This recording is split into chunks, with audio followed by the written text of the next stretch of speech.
Let us continue in the process of peace. הנוער הרוחצים בבריכה, שלמה להט זה עתה נעל את העצרת. ראש הממשלה פונה לעבר היציאה. Prime Minister is going towards the exit.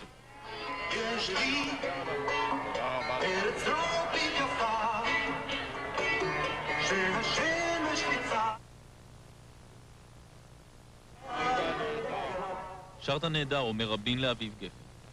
מה אתה אומר? He's saying beautifully. Rabin says to Aviv Geffen, and he walks off. Rabin, surrounded by security people, is going out towards the exit 3 minutes before the assassination. Talking to Shlomo Lahat, the mayor of Tel Aviv.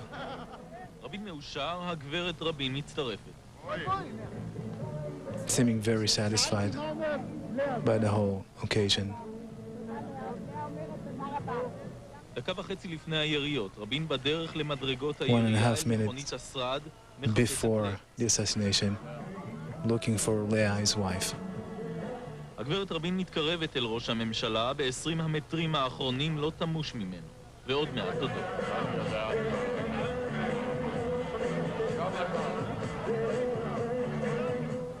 בדרך החוצה עוד יחבק רבין את גידי גוב ומשפחתו, ירד במדרגות העירייה. Going down the stairs, he would put his first leg into the car and then he will be shot. This is the only picture we have from the assassination itself. He was trying to get into his car and was shot 3 times.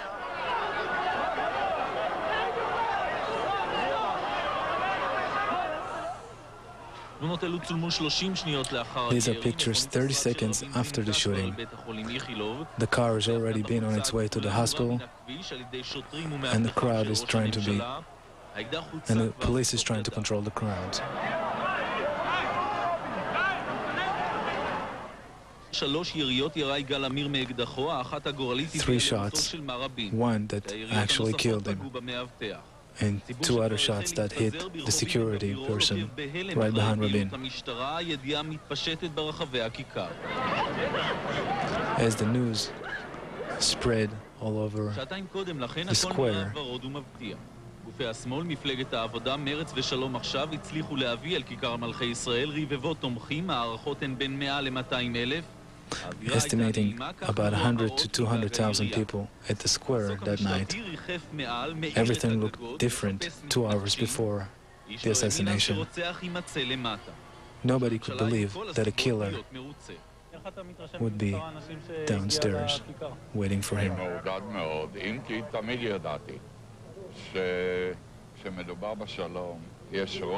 I always knew that when we talk about peace, there's this silent majority of the public that opposes violence and wants the peace and means to peace, and they showed up today. Let me call the person number 1 in this peace process, Yitzhak Rabin. ראש הממשלה מפתיע את שר החוץ מאחור, הוא שולח יד ומחבק את פרס במותן. Rabin hugging Paris from behind and shaking his hand. נאום שלום היה נאומו האחרון של ראש הממשלה. We dared to do it.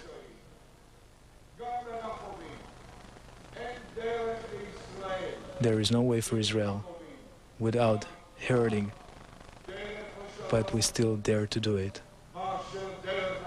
And we'd rather have the road of peace than to the path of war.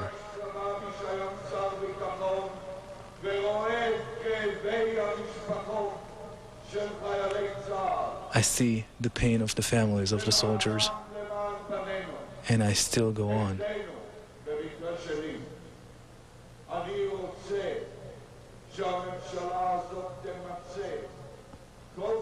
I want for the government to exploit every possibility to forward this peace process and reach a general peace in the Middle East.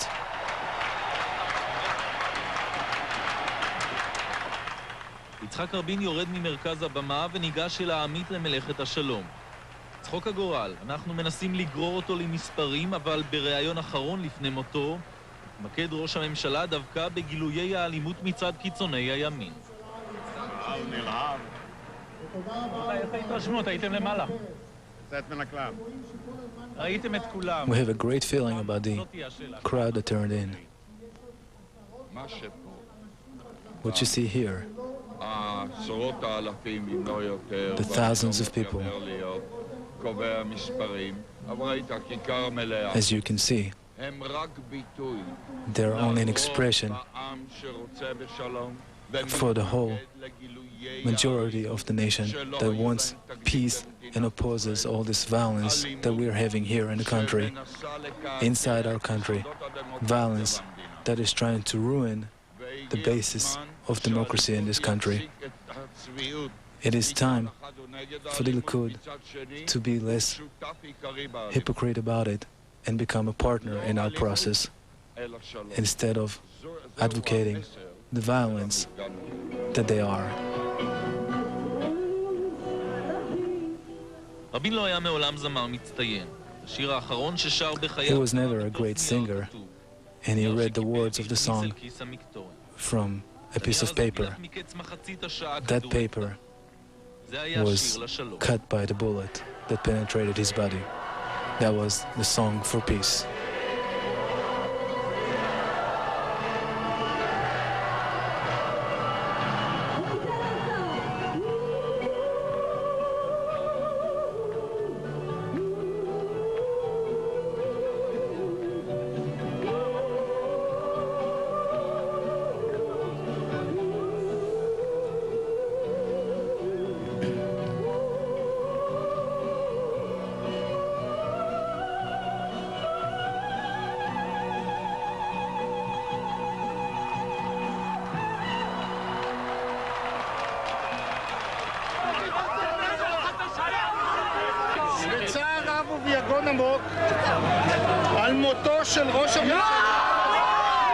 With great sorrow, I'd like to announce the death of the Prime Minister, murdered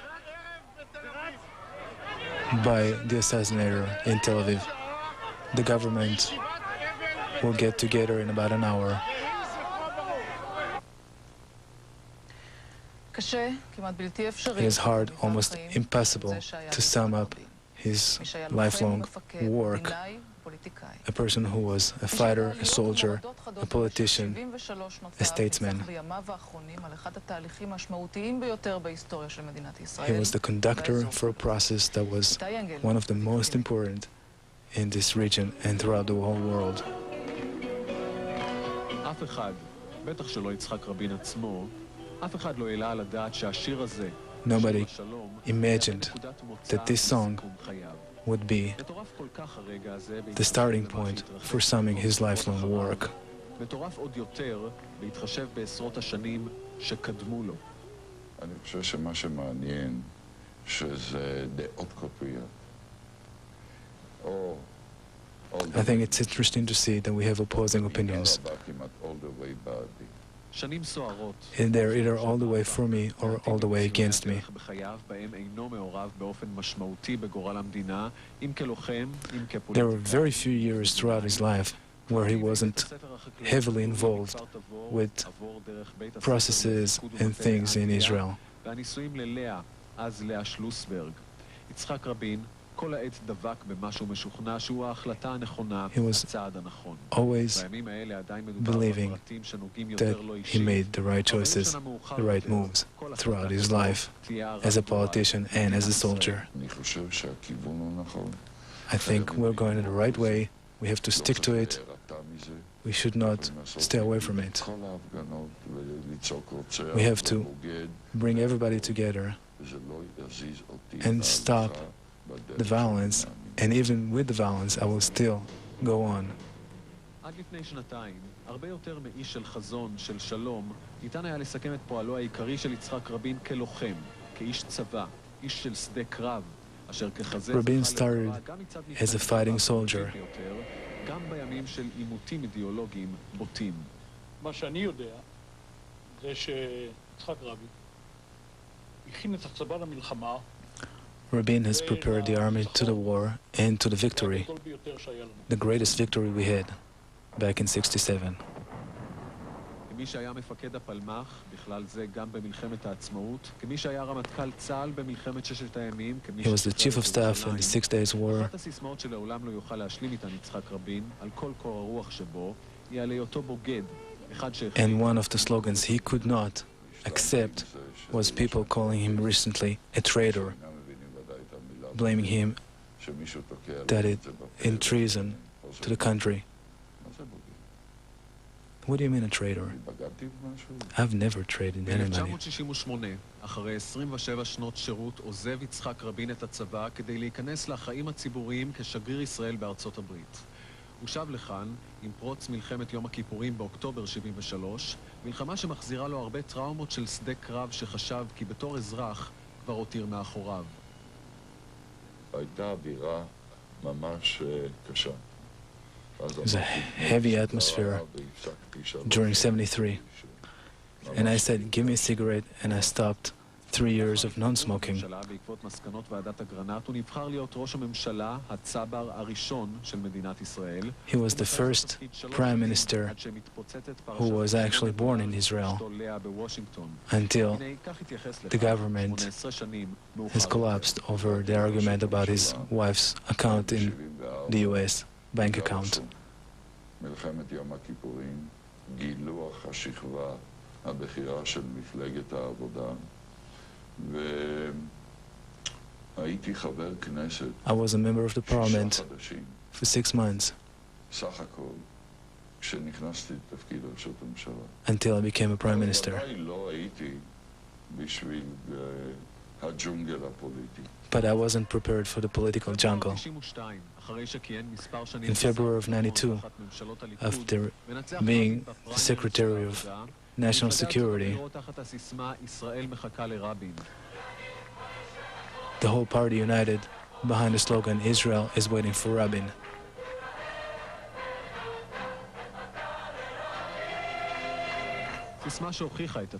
The slogan has proved itself, and after 15 years, Rabin has come back to the Prime Minister office.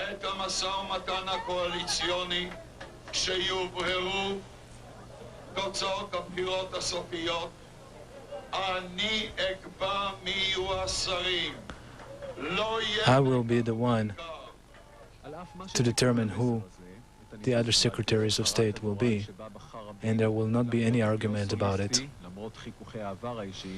עושה רבין יחד עם חבר. שמעון פרס, שר החוץ.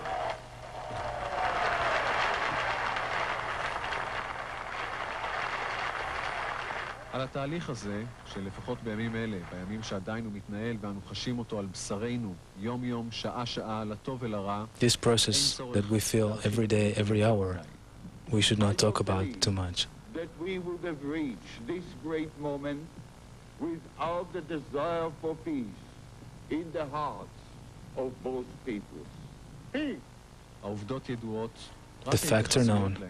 It is only the way we regard them that move from one opposition to the other.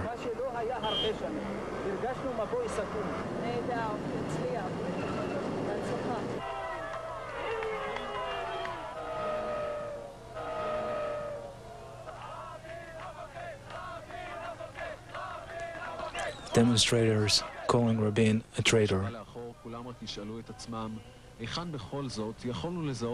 reflecting back, everybody is going to ask themselves, how could we detect what came to be true, what came to be a reality? רשמתי את הדבר הזה, בלי הרבה חישוב, או שלא חשבתי הרבה, פשוט מתוך כעס עשיתי את זה. I wrote a sticker, a bumper sticker, out of anger. I've never thought too much about it. But all the bumper stickers and the traitor cries and the opposers never fazed him.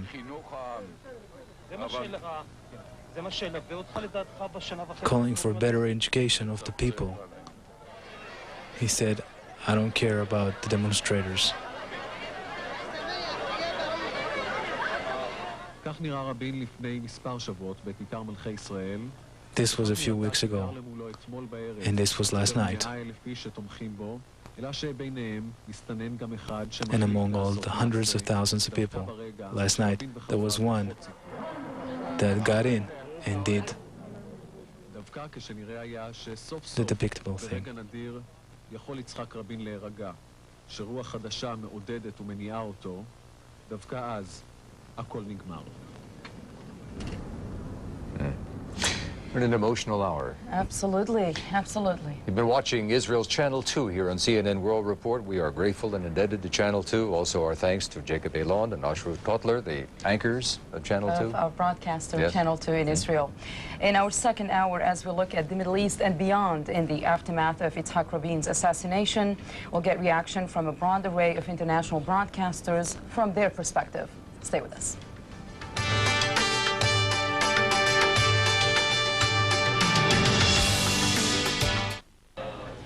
Hello and welcome. I'm Relitza Vasilova, and here's a quick look at some other world news. Turkish Prime Minister Tansu Çiller has won a vote of confidence for her reformed coalition. She lost a similar vote last month after trying to form a minority government. Georgia held presidential and parliamentary elections Sunday. Current leader Eduard Shevardnadze is expected to sweep the poll.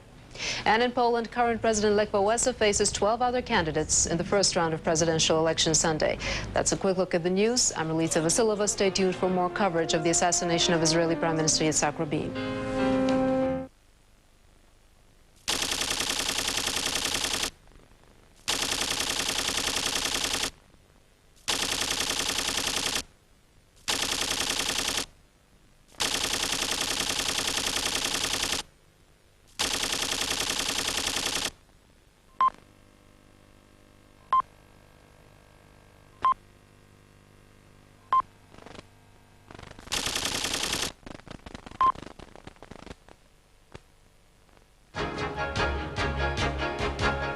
Celebrating a decade of achievement.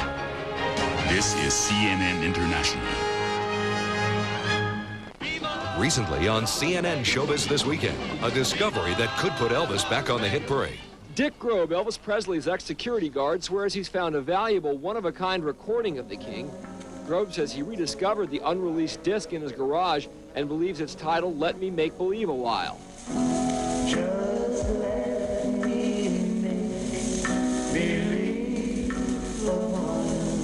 He handed me this one and said, hang on to this, it may be worth something someday. The disc now rests in the warehouse of famed auctioneers Butterfield and Butterfield in Hollywood. They say it's the real deal, but the co-owners of Presley's recordings warn buyers beware. Quote, the RCA Records label consultant producers remain unconvinced that the disc features the voice of Elvis Presley. When this record hits the auction block, Elvis collectors can give it the silent treatment or put their money where their mouths are. Showbiz This Weekend, only on CNN International. This is CNN International.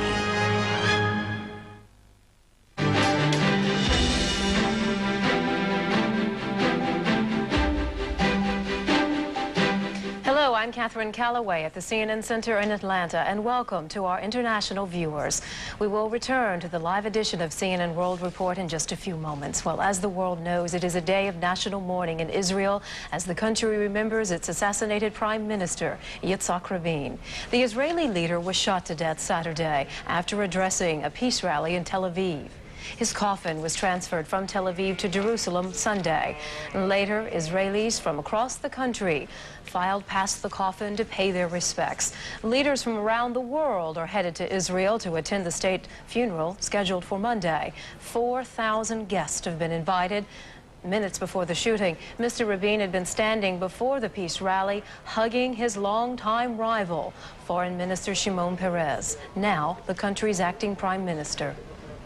Yitzhak Rabin was an exceptional person and an exceptional leader.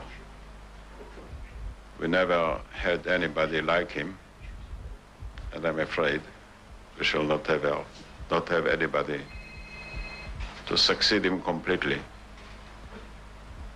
in the future.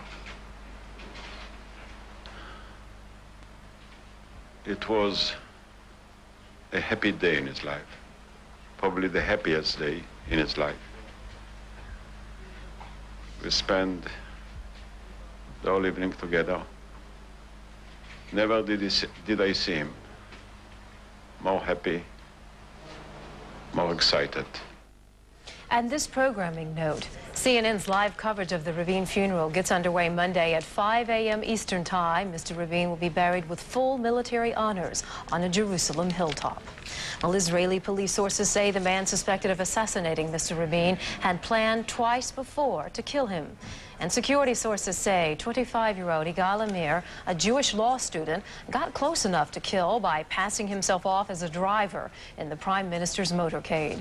Israeli radio reports Amir had confessed and also said he wanted to kill Israeli Foreign Minister Shimon Peres, who is now acting prime minister. The Israeli ambassador to the United States describes Amir as a right-winger who wanted to stop the peace process. The ambassador tells CNN his government isn't taking Amir's word that he acted alone.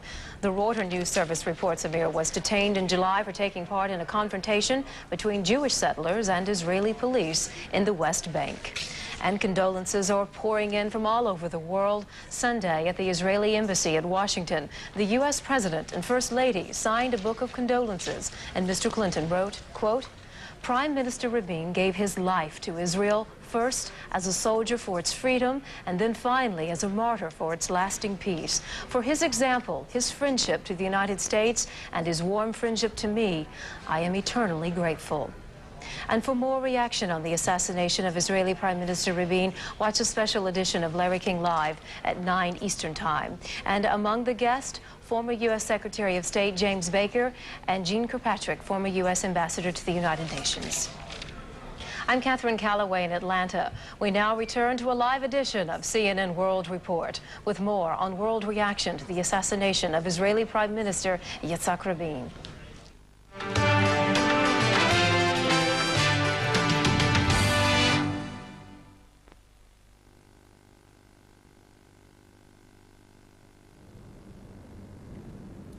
And welcome back to this special edition of CNN World Report. I'm Ralph Wingate. And I'm Octavia Nasser. As many of you know, Israeli Prime Minister Yitzhak Rabin is dead, a war hero cut down at the height of his career by an opponent of peace.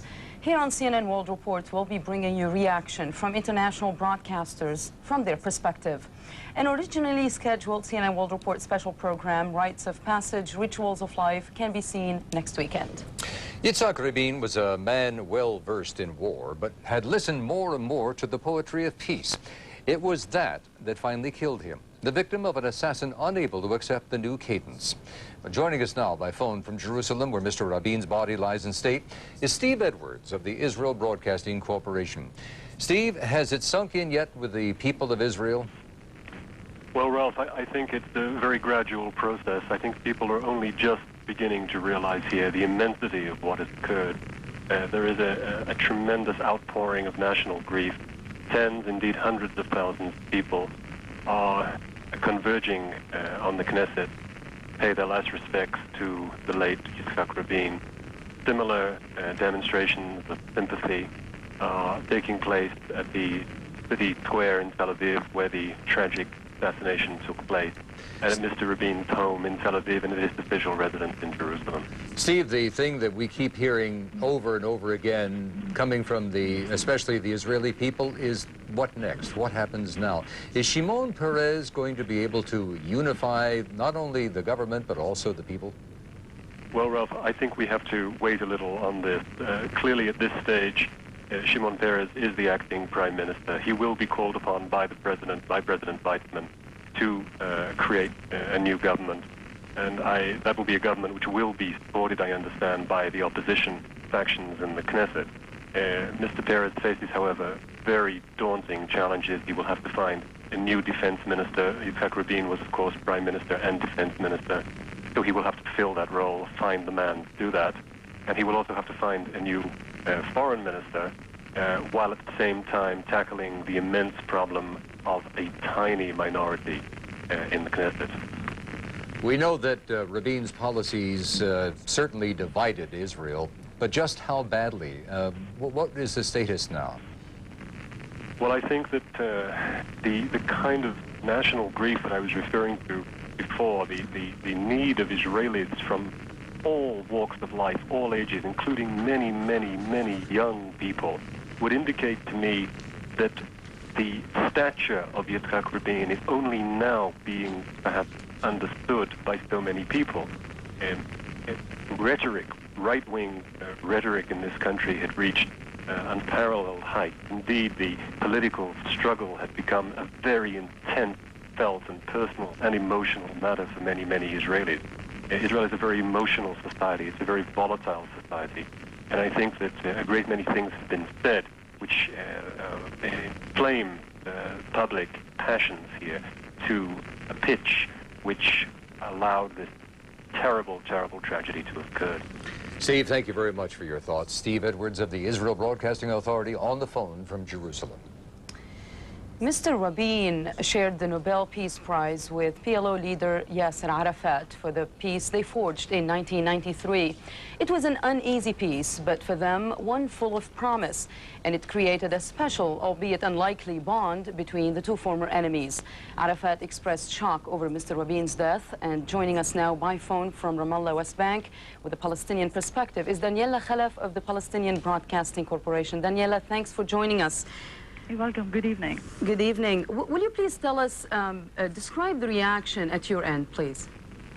Well, as Steve said, there's national grief in Israel, and on my part, it's national fear of what's going to happen next, of the future of the peace process in the area.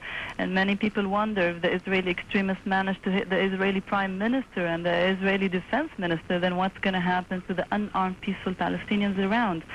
Many are worried about the issue of settlements and who's going to guarantee the Palestinian security from now on. And many see it, many Palestinian intellectuals actually explain the implications of the assassination by saying that the act itself, it sort of destroyed the picture of Israel being an oasis of peace in the eyes of the world. And it shows to the world that this act, that there are Israeli terrorists inside Israel and enemies of peace, and living in settlements, and that takes us back to opening the file of settlement once more time. Daniela, we all heard Mr. Arafat last night, right after the assassination. He was very emotional. His words were heartfelt. Yeah. He's obviously very saddened by this assassination. Do you think he is also afraid for his life? Well, I can't judge that for that, but he shouldn't. He has no reason to be afraid of his life, because the Palestinians, maybe they are as much as emotional as the Israelis, but they don't adopt the act of violence towards each other. We follow the family rules and traditions. We protect each other whenever any kind of danger comes along towards any kind of family house. And a Palestinian house is a family in a sense that we protect each other. He has no reason to be worried about.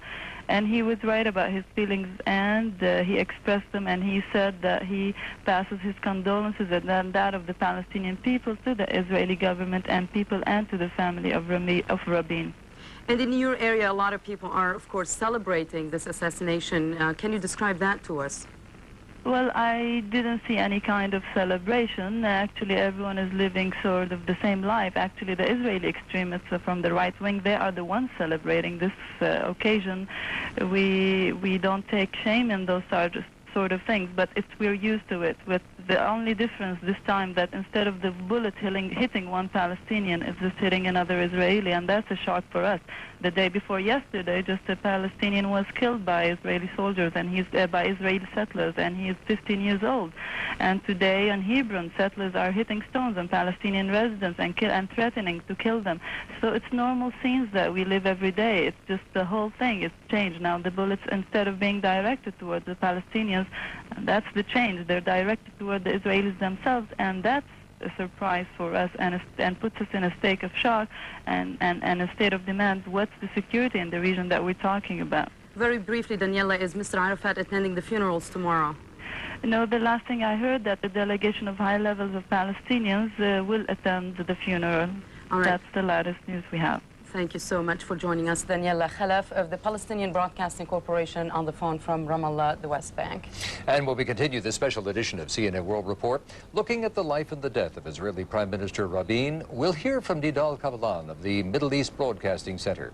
And this reminder, our original scheduled CNN World Report special, The Rites of Passage, Rituals of Life, will be broadcast next weekend instead. We'll be right back.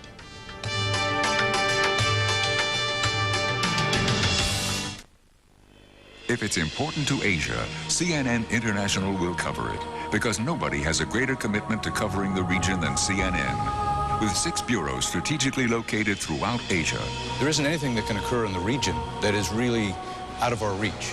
Experienced and knowledgeable correspondents who know the region best. We can cover the stories that a lot of other people can't cover, and we have the time to cover them more in depth.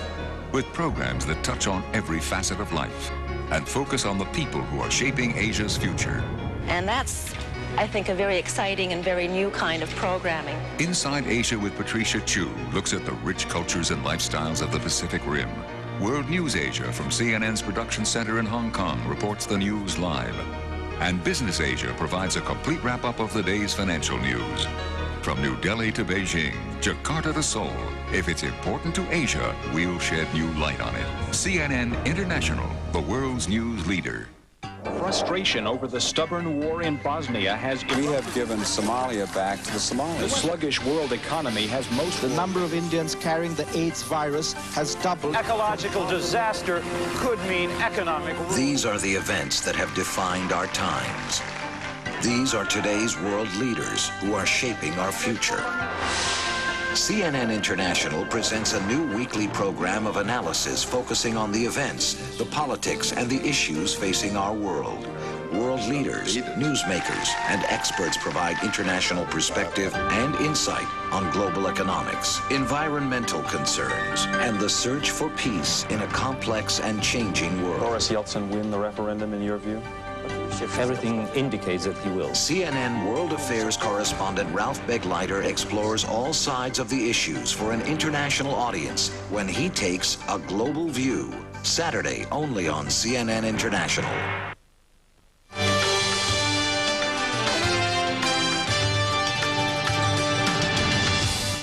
Many of the world's leaders, including some in the Arab world, were quick to express sorrow and outrage over Mr. Rabin's death, but not so Syria. It's still not at peace with Israel, the dispute over the Golan Heights yet unresolved, and there was no official reaction from Damascus long after the assassination. Joining us by phone now from London, Nidal Kavalan of the Middle East Broadcasting Center. What do you have to say, Nidal?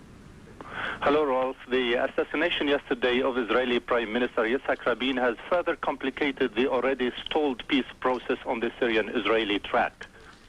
This act of terror committed by a Jew against not only another fellow Jew, but against the head of the only Jewish entity on earth, proves beyond doubt that everyone in this volatile part of the world is prone to terrorism, be it from outside or, as in Rabin's case, from within. This political assassination throws many questions. None is easy to answer. How can a state that is obsessed with security be so flagrantly violated and humiliated at its highest level? Can Israel still talk about terrorism and combating terrorists with Arabs in mind after an Israeli Jew gunned down his own prime minister? Sure, the assassination has changed the concept of terrorism in the eyes of many. Who in the Israeli intelligence service is responsible or will be the scapegoat for a blatant lapse in security around a man openly and repeatedly threatened by Jewish extremist groups? Was Igal Amir indeed a lone gunman acting on his own, as he claims, or was he planted and manipulated by a radical Jewish group, or even by Israel's own military hawks who staunchly opposed the peace process in its entirety? Was Rabin so close to giving in to the Syrians on the issue of the occupied Golan Heights that is, like President Sadat of Egypt, he had to be terminated? Would the Israeli government still condone arming settlers and other civilians who might end up being assassins of their own leaders? Although Yitzhak Rabin was the first Israeli prime minister to be assassinated since 1948, he by no means was the only one to be targeted by extremists. Nidal, I must ask you, however, it has been said a couple of times, and we've heard the reports today from some Palestinian radical guerrilla leaders that they were sorry that it had to be done by an Israeli, a Jew, that it should have been done by a Palestinian. Well, I think this reflects the way Rabin had been viewed by a lot of people. Although he'd been viewed as a man who was courageous, who has entered a minefield called Land for Peace and achieved some progress, he He was also widely viewed as the military commander who overran Arab villages, ordered the assassination of his opponents, and condoned breaking the arms of Palestinian children of the Intifada. But however one viewed Yitzhak Rabin, he is now gone, and both Israelis and their peace partners have now to do peace without the man who lost his life advocating it. But there are a lot of Palestinians who say that this assassination could delay and perhaps irreparably harm the peace process. I think there is a lot of weight which has to be given to this point of view, because although the foreign minister, who is now an acting prime minister, Perez, is also a strong peace advocate, I think Rabin was, in the eyes of many regional leaders, much easier to negotiate with. And we've heard in the reactions of people like King Hussein of Jordan, like the emotional reaction by Yasser Arafat, and other leaders who have dealt with Rabin. I think they feel that this is a serious blow. It could be actually a fatal blow to an already staggering peace wagon on the Syrian-Israeli track. Nidal, we know how a lot of the Palestinians felt about Mr. Rabin, especially when they look back into the days of the Intifada.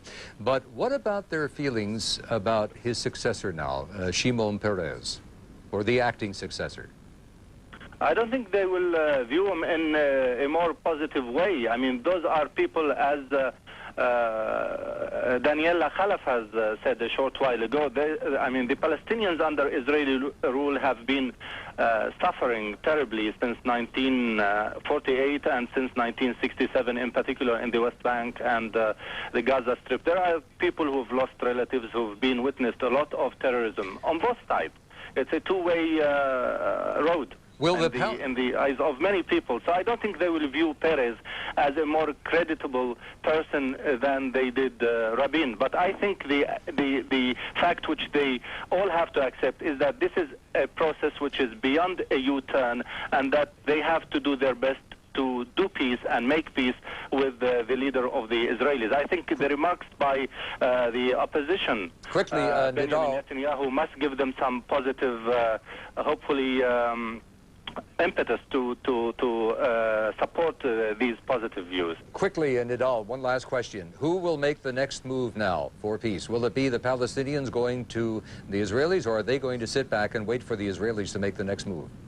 I think it has to be mutual. I think both sides should make some positive moves, and it's maybe part of Arab tradition that when someone is in sorrow that you try to approach them. So I would not be completely surprised if the Palestinians make the next move. I don't think the Syrians are going to make it, definitely, because for them this is a purely internal affair. An Israeli prime minister has been gunned down by an Israeli Jew. I think they will deal with this as a new fact in their long quest for peace with the Israelis, and hopefully some people will take ammunition from this assassination to push this stalled wagon on the Syrian-Israeli track. Nidal Kabalan, thank you very much. Nidal from the Middle East Broadcasting Center. Now, reaction in Jordan to Mr. Rabin's death is split. King Hussein says he has lost a true friend and he plans to attend Mr. Rabin's funeral. But Jordan's anti-peace opposition offers no condolences. It says Mr. Rabin started as a terrorist and that he deserved to die. Joining us now by phone from Jordan's capital, Amman Murid Hamad of Jordanian TV. What is the reaction there?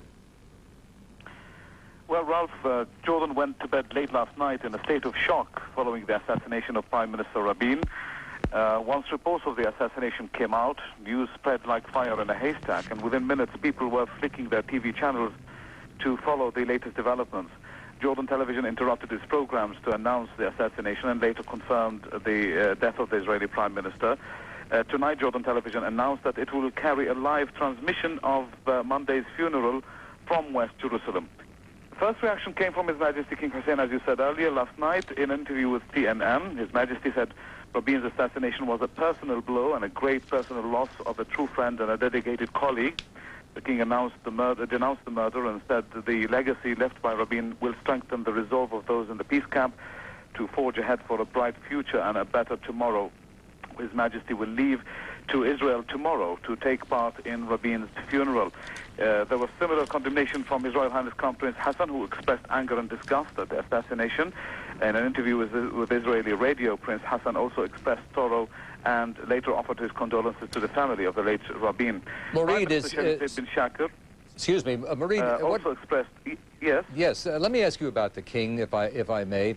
Is this something that has him quite concerned, quite worried now about the future over there in the Middle East in general? I think this added to the king's resolve in terms of denouncing terrorism and in terms of the need to strengthen the peace camp, in terms of taking concrete measures to deepen the peace process in its aspects with regards to the Palestinians, with regards to the Syrians, and with regards to the Lebanese. Jordan has paid a great price in facing terrorism, and of course it was only natural for Jordan to condemn such acts of terrorism, particularly that Prime Minister Rabin was the active player in forging ahead with this peace process and in trying to make these peace agreements that were signed with the Palestinians and with the Jordanians a reality. Okay, Mourid Hamad of Jordan Television, thank you very much. Thank you, bye-bye. And we will have more reaction from the world's broadcasters on CNN World Report. Up next, we'll have Tanya Mehanna join us live from Lebanon. She's a reporter with the Lebanese Broadcasting Corporation. Stay with us.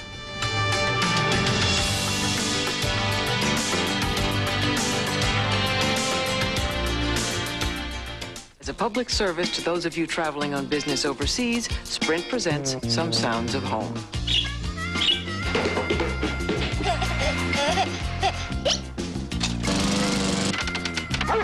Of course, if you'd like to hear the real thing, there's no easier way than with the Sprint phone card you've already got.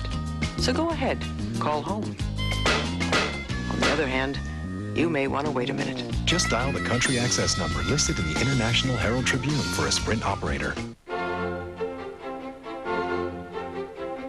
Wherever your voyage takes you, you can stay in touch with world news. These fine cruise ships feature CNN International.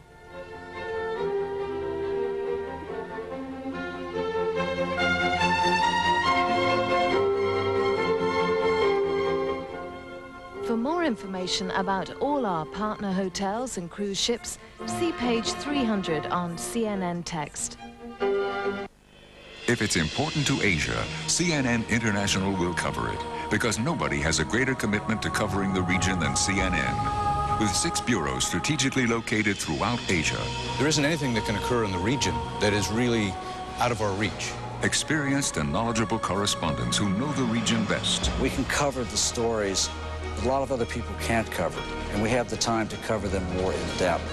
With programs that touch on every facet of life and focus on the people who are shaping Asia's future.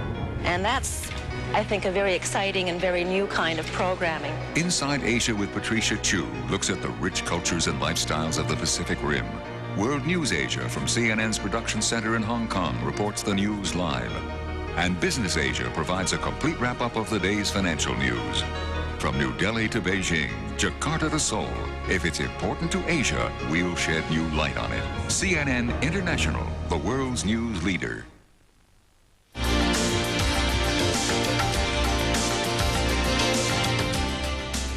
Word of Mr. Rabin's death brought tears to many, but cheers from some others. In Lebanon, a Muslim militant rally turned into a celebration upon the news of Rabin's death. However, some Lebanese officials were taking a reflective wait-and-see attitude toward Israel in the wake of this crisis. Lebanese Broadcasting's Tanya Mehanna joins us now on the phone with a reaction in Beirut. Tanya, thanks for joining us. It's understandable maybe that the government is not reacting because a reaction there is linked to a reaction in Syria where there is no reaction at this point. But the people are certainly reacting at your end. Describe that for us. Yeah, Octavia, I think the main reactions came from the people today. And actually in a rally organized this morning in Beirut to mourn the killing of Islamic Jihad chief Fathi Shaqaqi, who was killed in Malta 2 weeks ago, it turned into a celebration of the assassination of Israel's Prime Minister Yitzhak Rabin. And this rally was organized at a mosque in the southern suburbs by the Hezbollah. And it was joined by a number of Lebanese Muslim and Palestinian militants who were shouting, "Death to Israel," and Rabin is gone.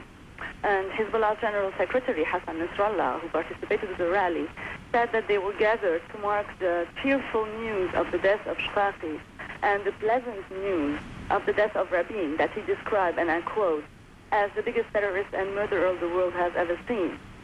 And then he added that the fight against Israel is not over with the killing of Rabin, and that they were still waiting to take revenge for the killing of Shqaqi and Abbas Musawi.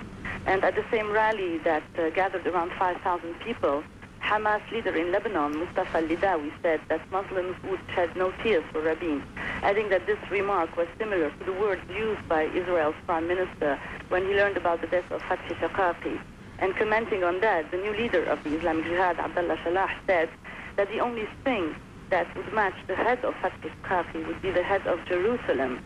And last night, when the death of Ishaq Rabin was confirmed on Saturday evening, hundreds of Hezbollah supporters went down the street, firing guns in the air and driving their cars around Beirut, honking horns in celebration.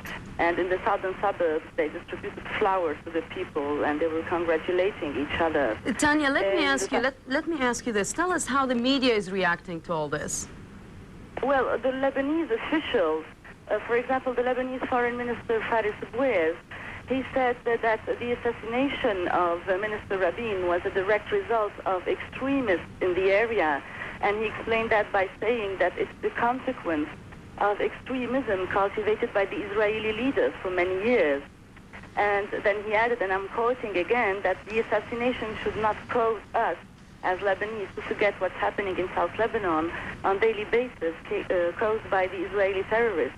We had another reaction from the Lebanese Minister of Defense, Mohsen Dalloul, who said that the assassination won't change anything in Israel, and then he accused Israel to be behind the assassination of a number of Lebanese leaders. And finally, in comment on the peace negotiations, Minister Bouez considered that the ball was now in the Israeli camp, and the peace process in the Middle East might be obstructed by the assassination of Rabin. All right, Tanya, thank you so much for joining us. That was Tanya Mahana of the Lebanese Broadcasting Corporation.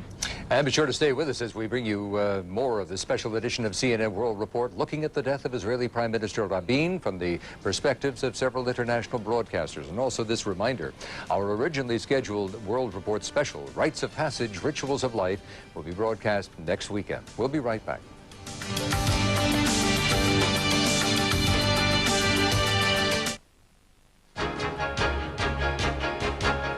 Celebrating a decade of achievement. This is CNN International. One of the most fulfilling things about being in the anchor chair is that you actually get to see the big picture.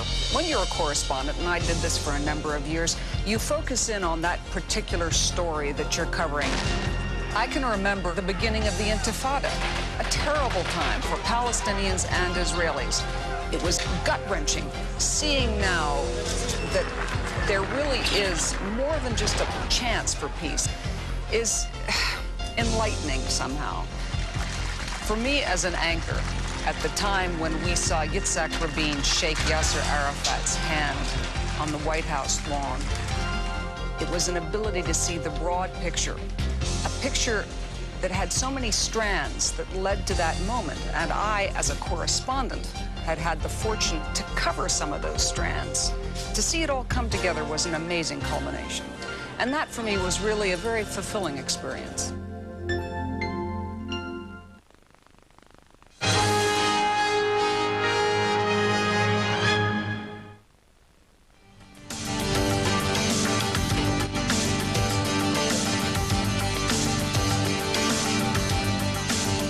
Israel's present focus in the Middle East is achieving peace with the Palestinians. Its future, the same with Syria. But those who envision better Arab-Israeli relations first saw signs of hope in Egypt, the first Arab nation to make peace with the Israelis. Joining us now by phone from Cairo is Mohammed Al-Hussein Nassar of Egypt TV. Mohammed, you come from a country that lost a man of peace in the person of President Sadat. Tell us, does this bring back memories? Yes, Octavia, now we all remember President Sadat, who lost his life for peace in 1981, 2 years after making peace with Israel. Here, a presidential statement described Rabin as a brave man of peace and of principle. The statement also said that peace is an expensive target. The cabinet also condemned the assassination attempt in a meeting tonight. And the Foreign Minister Amr Moussa said he is sure that Perez will continue on the peace road. Mohammed, how about the Egyptian people? Do you see any reaction there? Are they saddened? Are they fearful of the future in the Middle East? They feel sad, of course, Octavia, because we suffered from terrorism a lot of time.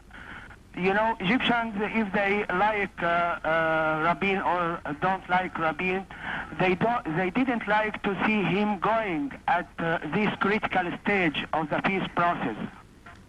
The optimistic opinions in Egypt is the assassination of leaders didn't stop the peace march.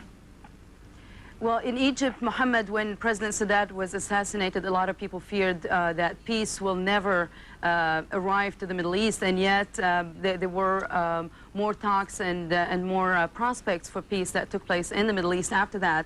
Is that something that the Egyptian people or the Egyptian authorities are looking forward to right now? Are they saying we're going to go beyond the assassinations and we're going to continue peace in the Middle East?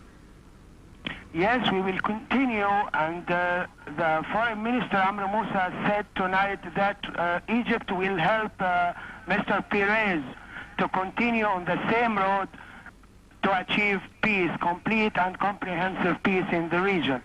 Mohammed, and, let me ask you... President Mubarak will attend the funeral tomorrow. Mohammed, let me ask you briefly, how is Mr. Perez viewed in Egypt? As the engineer of the peace process in the region. All right, Mohammed Hussein Nassar, thank you so much for joining us. We're going to have more on this occasion. Next, the view from Cyprus. And again, this reminder, our originally scheduled CNN World Report special, Rites of Passage, Rituals of Life, will be broadcast next weekend. We'll be back in a moment.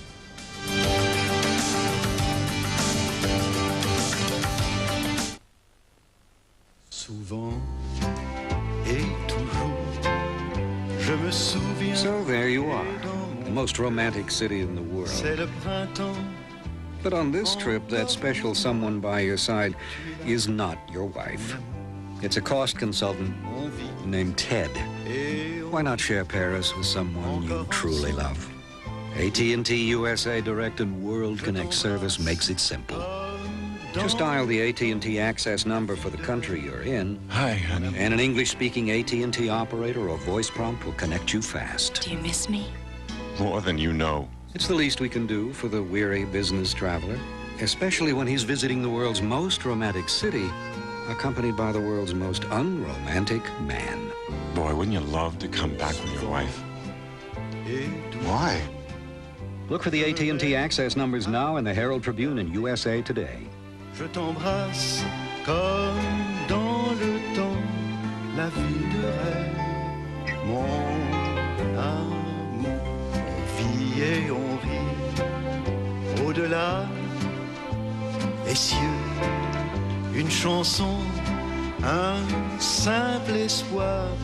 Tu es là, mon amour, souvent et toujours. Je me souviens. Your true choice, AT&T.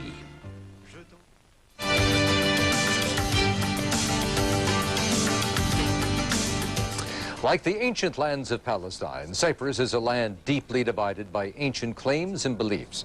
Among the Cypriots, the division is between Greeks and Turks, and for some that gives them special insight into the problem separating Jews and Arabs.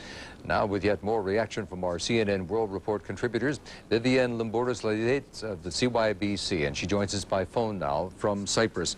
Vivienne, obviously, as we just mentioned, Cyprus has its own problems and has for a long time. How does this compare with the difficulties Cyprus has been going through for years? Do you put it in a different perspective? Good evening. Well, there are certainly parallels between the problems that have been faced recently by the Israeli leadership and by their Arab neighbors and the Palestinians, and between the problems faced here in Cyprus between the Greek Cypriots and the Turkish Cypriots. There are difficulties insofar as there are similarities in that there are so many difficulties and so many obstacles to be overcome.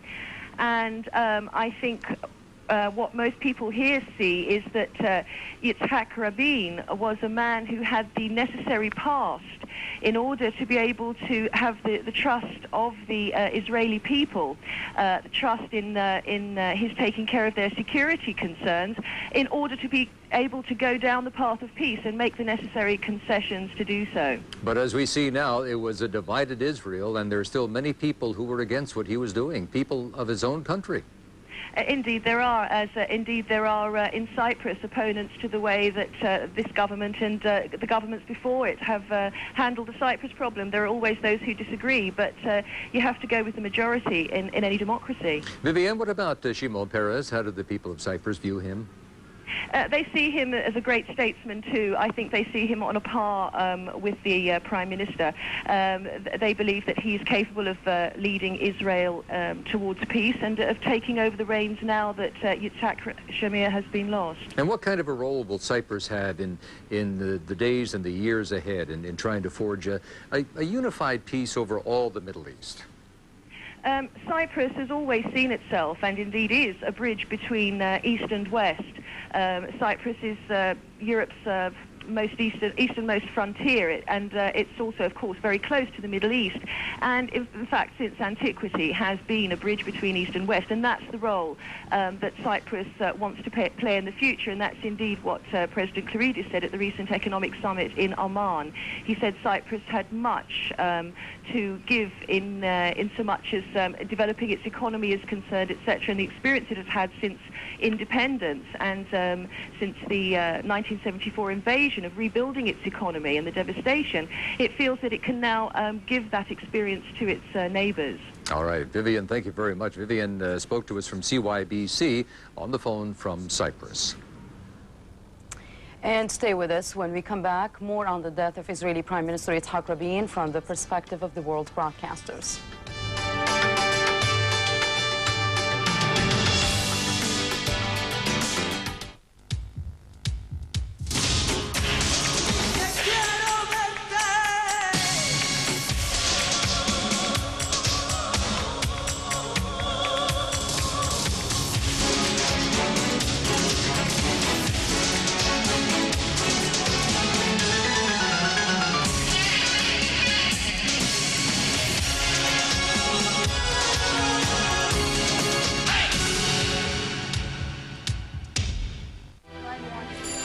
This is the place to turn for complete coverage of live breaking news wherever it occurs. This is the place to turn for the most complete view of the events shaping your world today. This is the place to turn for lively conversation, both sides of the issues, entertainment news, fashion and design, business and financial news. This is CNN. This is CNN. This is CNN. This is CNN International. Nothing on television gives you a wider view or a closer one. Genuine, unbiased. Above all, a window on what sparks the human spirit. CNN World Report, only on CNN International.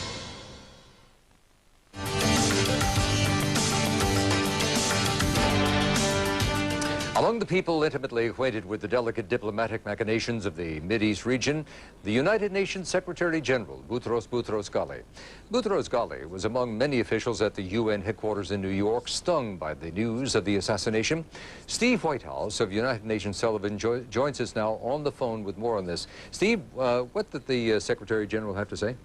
Well, I think the feeling of people in the diplomatic community in New York and at the United Nations was summed up by the Secretary-General when in his statement, which he expressed profound shock and sadness of learning of the assassination, which he termed an outrageous act of terror, which he said struck down one of the greatest leaders in Israel's history.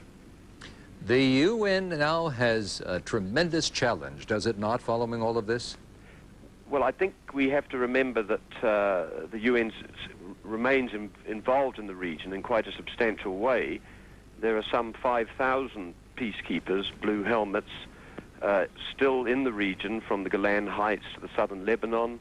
There's a big involvement on the development side in the West Bank and the Gaza. And of course there's still a UN agency which looks after Palestinian refugees in the region. So quite apart from the diplomatic side, there's a lot of practical work there from development to peacekeeping, which is going to have to go on in the meantime. We know that Shimon Peres is now the acting prime minister. Looking at the long list, or the short list perhaps, of the leadership in Israel, does it seem perhaps as though he's going to be the one to take over permanently? Well, I'm not certain that's something anybody's really thought about here, or, you know, that's up, I think, to the people of Israel. The Secretary General is flying to Israel today to attend the funeral, and I don't know how far people are looking ahead at the moment with this atmosphere of mourning and shock because of this terrible incident. All right. Steve Whitehouse of United Nations Television speaking to us from New York. Thank you, Steve. And we'll be back with more of this special edition of CNN World Report right after this.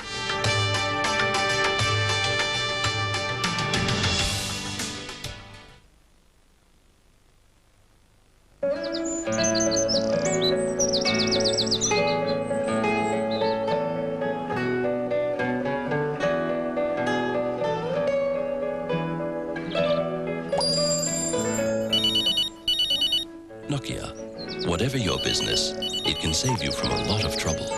Hello? Nokia. Connecting people.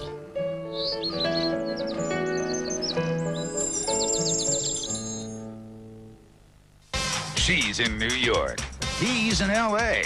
And between them, you'll find the biggest stars, hottest movies, and the latest in TV, music, and the stage. From Broadway to Hollywood, in front of the camera and behind the scenes. If entertainment's making news, Jim Murray and Lauren Sidney will tell you what's happening in Showbiz Today. Weekdays only on CNN International. Recently, CNN travel guide discovered a rich culture in the markets of Morocco. It could be called a lost paradise. Its character is filled with mysteries of centuries past, entwined with the still exotic present. Today, Morocco is a mix of the influences of its past. Through the centuries, a myriad of cultures have brought traditions from their own countries to this legendary land, and it makes for an exciting combination. As the sun sets, the entertainment begins. Wander through the square at dusk and you'll find rows and rows of open-air food stalls. There are the traditional water sellers in this desert land, snake charmers, and performing monkeys. But beware, visitors enchanted by the sights are often hustled for contributions. So when in Morocco, do as the Moroccans do and enjoy. CNN Travel Guide, weekends on CNN International. The peace efforts launched by the late Prime Minister helped solidify shaky diplomatic relations with Turkey. Turkey was among the first countries to recognize Israel, and its president was among many world leaders to mourn the loss of what he called a champion of peace. Joining us on the telephone from Ankara is Show TV reporter Ahu Ozyurt. Tell us more about this reaction, Ahu.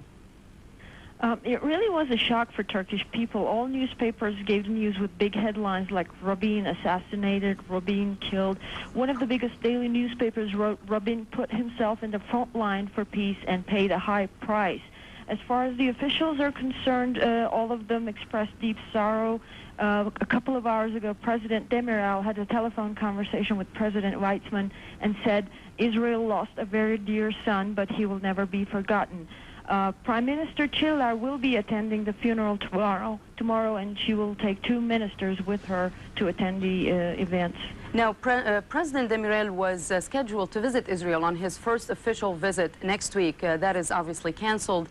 What's going to happen next, in your opinion? They were about to sign agreements and things like that. What's going to happen to all that?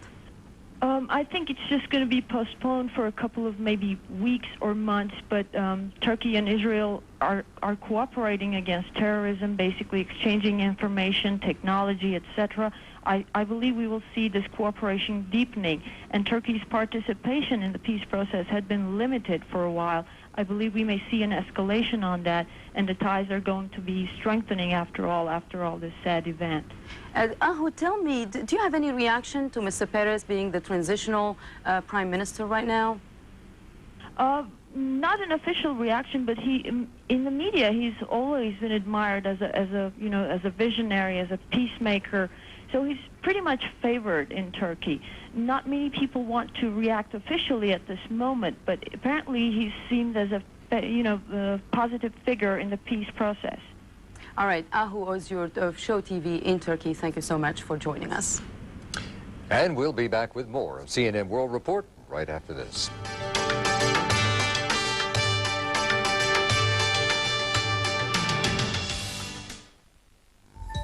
It's been called the global village, a blend of beliefs, different ideas, different lifestyles.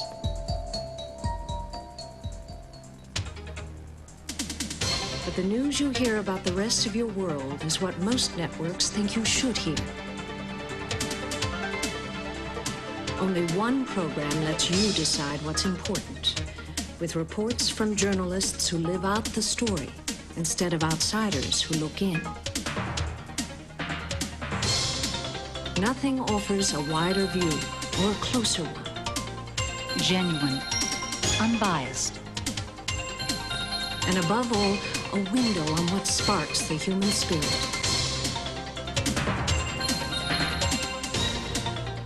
CNN World Report. Local stories with global appeal.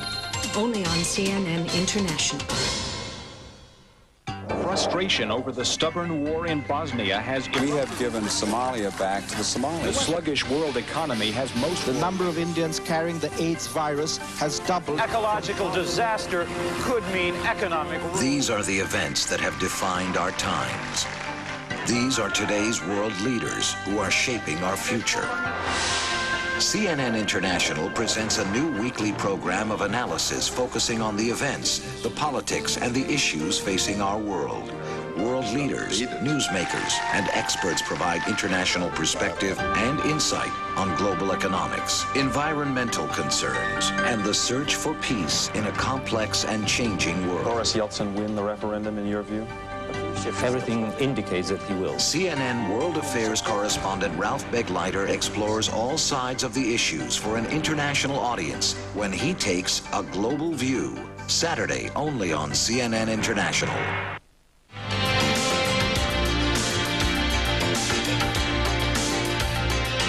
Yitzhak Rabin was many things to many people. Warrior, diplomat, politician, peacemaker. Born in Palestine, he was a true son of Israel, fought for its formation, a hero of its survival. He hoped to father a lasting peace. Here's CNN's Mark Leff. Yitzhak Rabin began his public career as a soldier, the hardline hero and leader of his country's victory in the Six-Day War of 1967, and ended it as a peacemaker, and to some of his own people, a villain. In between, some remarkable firsts. The Israeli Army Chief of Staff, whose military victory led thousands of Palestinians to leave the land Israelis occupied in 1967, went to Washington as ambassador the next year and returned to Israel as a politician to become the country's first native-born prime minister, and also its youngest after the elections of 1974.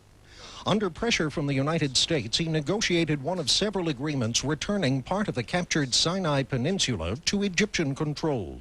A scandal involving his wife's Washington bank account forced him out of the race for re-election in 1977 and helped usher in more than a decade of conservative Likud party rule.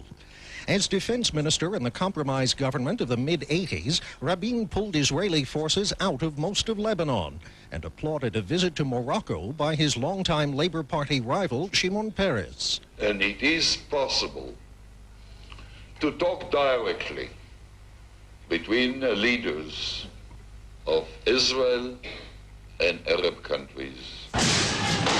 After the Palestinian uprising known as the Intifada began in 1987 in the Israeli-occupied territories, Yitzhak Rabin ordered Israeli troops to shoot to break demonstrators' bones, not to kill, but also began looking for a political solution that would stop short of creating a Palestinian state.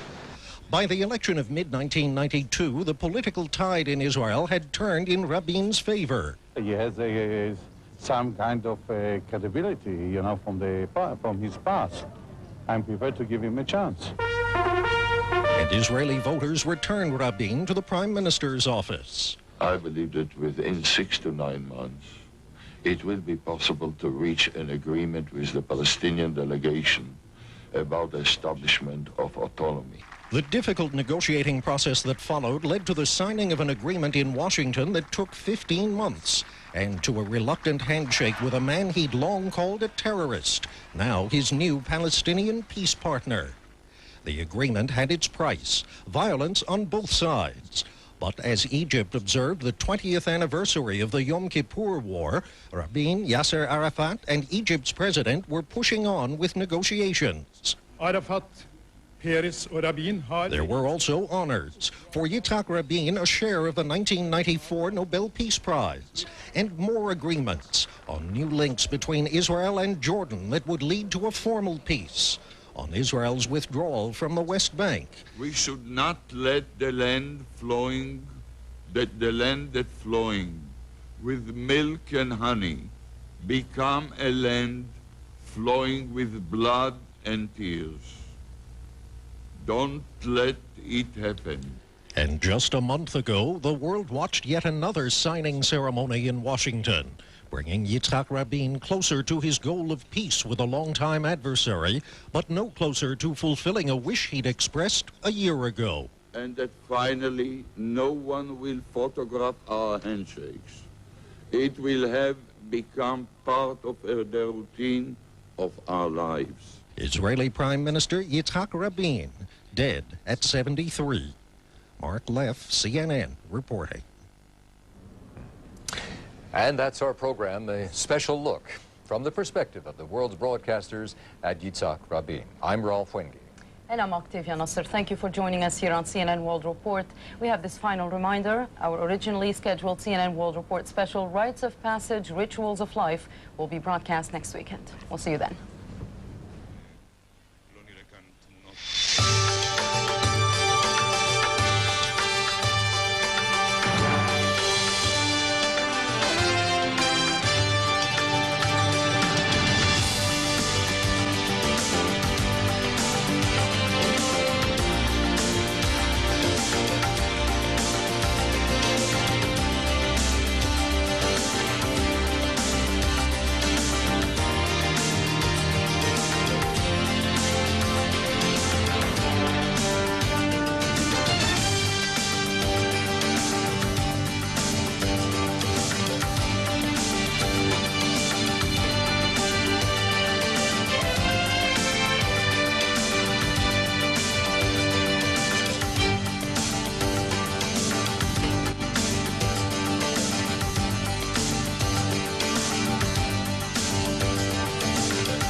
Day in his life. Hundreds of thousands of people came together to support his policy.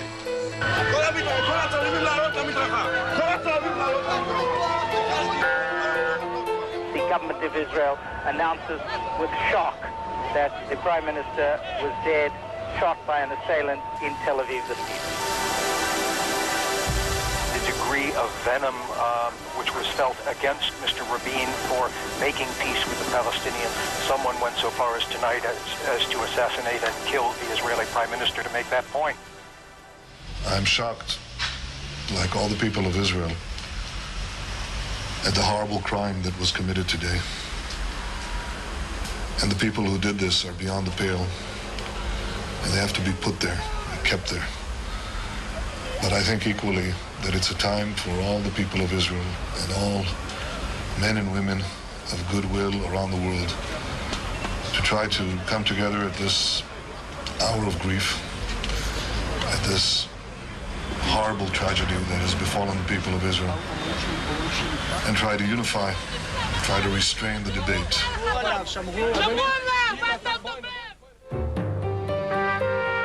I hope that they will have the ability, all of us, the Israelis and the Palestinians to overcome this tragedy. Shalom. Javier. Goodbye, friend.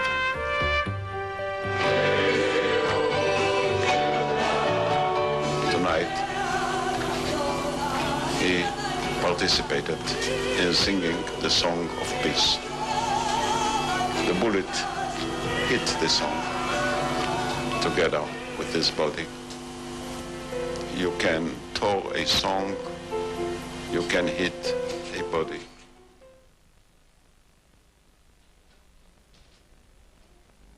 Hello, I'm Ted Texter in Atlanta with a check of your weather forecast. We're watching some sleet spread about a good bit of the eastern United States. It continues to rain down and will likely slicken up roadways from the southern Great Lakes region as far south as North Georgia, so please be careful in travel. More rain is falling farther to the south, and in the north and west, there's not only rain but snow. That continues primarily in the mountains, some mixture there too. Southern tier of the United States is a little bit milder today, but still again the cold air is producing some hazardous travel all the way from the southern Great Lakes farther southward. You can see the depiction in pink of the mixture of rain and snow and some sleet in there as well. More snow is falling now through parts of Illinois from about Chicago farther southward on into central Indiana, so watch out for that as well. On into Monday morning, East Coast looks pretty good. Southern tier of the United States, rain scattered widely about, windy through the Middle West. CNN special presentation continues.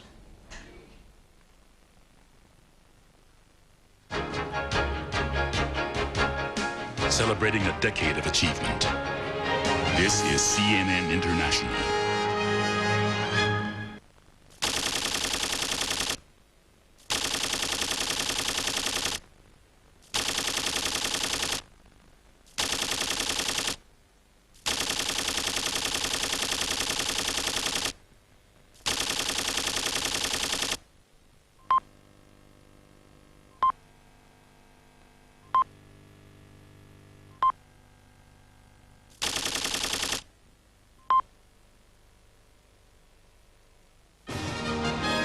From Hollywood stars and sports heroes to newsmakers and world leaders, Larry's talked to them all.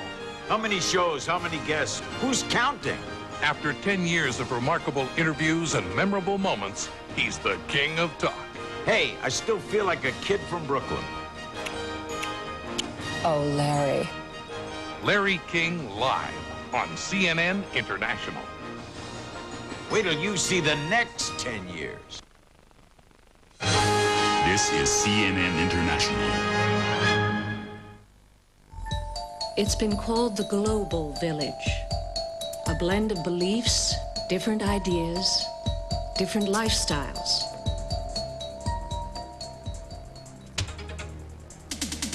But the news you hear about the rest of your world is what most networks think you should hear. Only one program lets you decide what's important, with reports from journalists who live out the story instead of outsiders who look in. Nothing offers a wider view or a closer one. Genuine, unbiased, and above all, a window on what sparks the human spirit.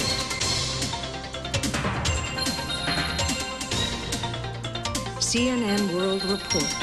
Local stories with global appeal. Only on CNN International.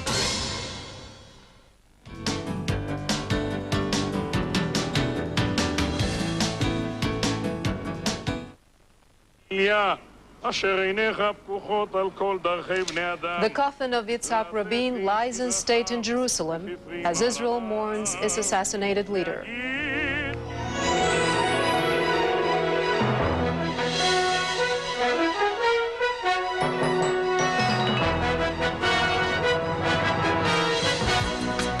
From CNN International, this is World News with Relitza Vasileva at the CNN Center in Atlanta. Hello and welcome to the viewers of CNN and CNN International. Israeli Prime Minister Yitzhak Rabin's body is lying in state, mourned by thousands who have come to say a last farewell. Ironically, moments before he was gunned down in Tel Aviv, the Israeli leader pledged he would take risks for peace. That at a peace rally attended by more than 100,000 supporters. A 25-year-old law student has confessed to the killing. Yigal Amir fired 3 shots into Mr. Rabin's back and stomach at close range as he left that rally. Joining us live now from Jerusalem with more details is CNN's Walter Rogers. Walter, what can you tell us? Relitza, all over Israel tonight there are candlelight vigils in Jerusalem and Tel Aviv. This is Israelis mourn Yitzhak Rabin. Perhaps more than anything in recent years, this assassination has, at least in the short term, tended to unite Israelis and end, or at least silence temporarily, the acrimony which had been surrounding the peace process. One of the more notable candlelight vigils was outside Prime Minister Rabin's home. Scores, hundreds of people actually came to pay their condolences to Mrs. Rabin. She came out and greeted them and then said plaintively that she wished that these forces of peace had mobilized sooner to silence the right-wing extremists, one of whom, of course, killed her husband. This nation is awash in grief, and Hillary Bowker filed this report earlier today to show the extent of mourning in Israel. As a family mourned, so did a nation. Leah Rabin, the wife of Israel's slain prime minister, arrived at the Knesset, surrounded by her family. There, Yitzhak Rabin will lie in state until his funeral on Monday. The loss of a great leader, such as Rabin, who all of his life fought for the security and the defense of Israel, and the second part of his life he fought for the peace in the region. It's just tragedy. The body of the man who died fighting for peace was brought to Jerusalem from Tel Aviv. As a young commander with the forces struggling to establish the nascent Jewish state, Rabin had fought hard to secure this vital road. In Tel Aviv, the man in custody for the assassination has reportedly told police he also wanted to kill acting Prime Minister Shimon Peres, but Peres left the ill-fated peace rally early. Police are expected to ask that the suspect, Yigal Amir, be held in custody pending charges for 2 weeks. But as security forces try to discover how this assassination could have happened, flags fly at half-staff. Students hold a minute of silence, and Israel continues to grieve. I was yesterday at the demonstration, and I was so overthrilled, you know, it was such a great day. And then this at the end. I really respect him for being ready to take such risks for his ideology. And I can say that I'm even happy for him that his last words were a song for peace. The fear now that the song will die with the man. Israel is preparing to receive heads of state and government from around the world to honor and bury Yitzhak Rabin on Monday. Meanwhile, his partner in peace and successor, acting Prime Minister Shimon Peres, must overcome not just his mourning, but also his loss. Israel, he says, needs partnership and cooperation to give itself a new future. Yitzhak Rabin will be buried Monday afternoon at Mount Herzl National Cemetery with full military honors. He will be interred in the presence of presidents, prime ministers, and royalty. Relitza? Walter, do you know anything new about the assassin? Yes, we know considerably more than we knew earlier. We know that he has confessed to the crime. His name is Yigal Amir. He's a 25-year-old law student, and that he said he had no regrets about doing it. God had ordered him to do it. The man had no criminal record at all, Relitza. He had served in the Israeli army. It was his politics that got him in trouble. He was a right-wing religious extremist here in Israel. One of the most odd episodes in this entire assassination incident was that, in point of fact, he was able to easily penetrate Israeli security. There had been no security perimeter around the Prime Minister's motorcade, and he just loitered around the Prime Minister's car, behaving as if he were one of the drivers in the motorcade, so that when Prime Minister Rabin finished addressing that peace rally and returned to his car, there was no attempt to stop this young man, even though he had no business in that area. Thank you, Walter. CNN's Walter Rogers joined us live from Jerusalem. Yitzhak Rabin worked to bridge the seemingly irreconcilable divisions between Israel and the PLO. Yasser Arafat was Mr. Rabin's Palestinian counterpart through the difficult process. The PLO leader was clearly shaken when he commented on Mr. Rabin's assassination.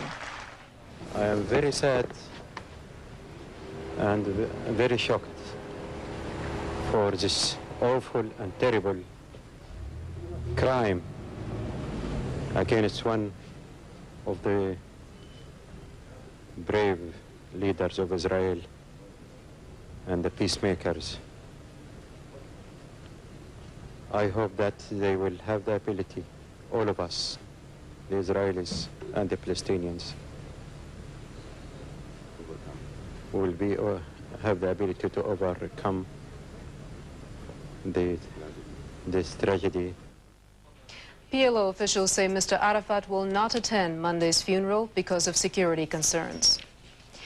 Israeli opposition leader Benjamin Netanyahu is expressing deep shock and horror at the assassination of his political rival. The leader of the right-wing Likud says for now he won't mount a political challenge to acting Prime Minister Shimon Peres, who leads Israel's Labor Party. In democracy, you change a government with elections, not with murder. That is why the Likud party will recommend in front of the president that the forming of the new government will remain with the left party candidate, which is, of course, the party that led the former government. Under these circumstances, the Likud party will not reject the government as represented at this time. Netanyahu's backing for Shimon Peres makes it easier for the acting prime minister to build a coalition. Former U.S. Secretary of State Henry Kissinger says Mr. Rabin will be remembered as a catalyst for the Middle East peace process. Kissinger, struggling with his emotions, spoke of the death of his longtime friend. What is so ironical is that among Israeli leaders, nobody understood the concerns of the critics of the peace process better than Rabin did.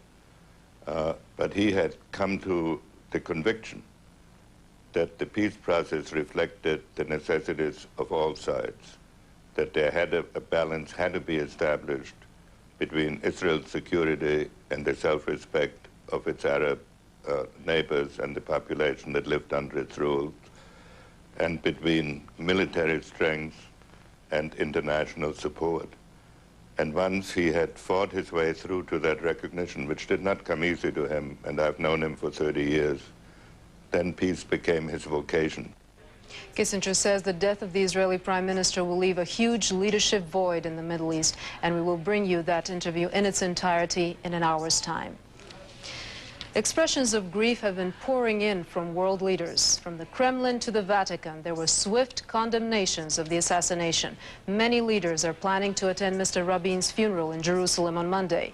They include U.S. President Bill Clinton, Egyptian President Hosni Mubarak, British Prime Minister John Major, French President Jacques Chirac, and Germany's Chancellor Helmut Kohl.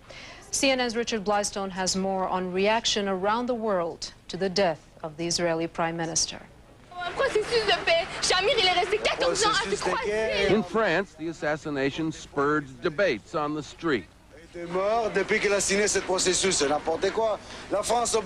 French President Jacques Chirac went on television saying he'd known Yitzhak Rabin as a military man and as one who'd chosen the path of peace. A choisi le dialogue et la réconciliation. Appearing on his balcony at the Vatican, Pope John Paul II said he... Throughout the night we were getting phone calls from people trying to figure out how could such a thing happen, how could a Jew pick up a gun and do such a thing which is against the basics of the Torah. Jew killing Jew was on the minds of London's Jewish community as well. Diamond cuts diamond. Sure, the sky is much deeper. And I hope so will be the lessons. But this Israeli man, far from the turmoil, wasn't mourning. First of all, we have to be sorry that the Jew got killed. And from a regular point of view, it's the most wonderful thing that happened in the last 50 years. He'd find some agreement in Jordan, which has made its peace with neighbor Israel. King Hussein announced he would attend the funeral. But public reaction ranged from I'm very sad to this man who called it happy news, and this man. If it was happened by a Palestinian man, it would be believed that at one point just 2 months ago he was very close to the prime minister, and then security was so tight he could not reach him, so he backed away. But Saturday night here in Israel, when the prime minister was in the best of spirits after addressing a joyous peace rally, this assailant, this assassin, was able to get through by posing as a driver in the prime minister's motorcade and then strike, working his way through the prime minister's bodyguards. In a few hours, the representatives, 40 leaders from all around the world, American presidents and Arab kings, will be coming to this country to pay their last respects to Yitzhak Rabin. Prince Charles is coming from England, President Mubarak from Egypt. It is a testament to the greatness and the legacy of Yitzhak Rabin. Frank? Thanks very much, Walter. Well, as you say, response pouring in from around the world, and certainly very close to home in Israel, where questions are raised as to what happens next, both politically and with the peace process. A short time ago, I spoke with Israeli opposition leader Benjamin Netanyahu, who joined us from Jerusalem. Mr. Netanyahu, thank you very much for taking some time and joining us today. I know this is a difficult time for you and for your country. You are the leader of what is often a rancorous opposition party. In Israel, this is a time of mourning and presumably soon enough a time of healing. What can you do to help that process? What will you do? I think the responsibility of leaders in times like this is to try to bring the country together, to try to heal what in some sense may be an unhealable wound, but we have to do what we can. I today took the step of announcing that we would support the formation of a new government by the Labour Party. Presumably Mr. Peres will be its representative, because I understand that the goal of this criminal, this killer, was to try to sever the succession of government or the working of government. I want to make it clear that in a democracy, we will not allow succession by bullets, but by ballots, which means that if this assassin intended to stop the working of the Israeli government and throw it into a turbulence and have somebody else form the government, well, that's not going to happen. We've pretty much laid that to rest. And I think it's important to do that right now, to create continuity, to create stability. That is, we'll continue to have our disagreements on how to achieve a durable peace for Israel. But we must agree on how we disagree. And we must say to these madmen, you will not have your way. You will never succeed in severing our commitment to each other and our commitment to democracy and the Jewish state. Will you, as leader of the party then, tone down how you articulate your opposition to those parties, to those policies? You know, I've just come from a television studio in this very building which showed me some of the demonstrations in which I faced down, literally shouted down, demonstrators calling Mr. Rabin a traitor. This is not something I say now. This is something I've been doing for the last 2 years, and especially in the last year. I think it's important to leave no quarter, to tell these people who call Mr. Rabin a traitor, or for that matter called Mr. Begin before him a traitor or a murderer, that we will not countenance this. The responsibility of political leadership is to say to these extremists, you are not part of us. I did that before. I'm doing it today. They're not part of us. We're not part of them. Your rhetoric, however, your political rhetoric has been harsh at times. You know that outside the hospital, when around the time it was announced that the Prime Minister was dead, there were those who were chanting epithets against you, holding you responsible. Some cited the rally not long ago where that effigy of the Prime Minister was held up, clad in Nazi SS uniform, and it has been observed that you did not at that time come out against that. The question is, will you... Hold on, Frank. Hold on. It was not observed. You have cameras, tapes. You can observe very well how I stood before that, those crowd chanting, Rabin is a murderer, Rabin is a traitor. I even heard, I didn't see this little placard of Rabin dressed as a Gestapo thing, but somebody told me that they're calling him a Nazi. I came out against that. It's all on tape. Now, facts are facts. and I'm willing to stand and be judged by every word that I have said and that I am saying. And forgive me, I will not countenance. In the age of video recall, in the age of the newspaper computerized services, I will simply not countenance this kind of distortion of the facts. I stand by my record, and I stand by my commitment to Israeli democracy. Democracy means there has to be an opposition. Democracy means there are different points of views. There must be different points of views. God forbid, if we ever came to one point of view, you know what kind of democracy, in quotes, we have then, a people's democracy. But that is not to be confused with any mad lunatic who, for whatever grievance, for whatever purpose, for whatever cause, decides to kill people. Thou shalt not kill. Thou shalt not kill innocent people, and thou shalt not kill political leaders. And that will not happen. We will not allow it to happen. Permit me to come back to the central premise of the question, which was, how will you pursue Likud's policies? How will you articulate them from here on out? This is a wounded nation now.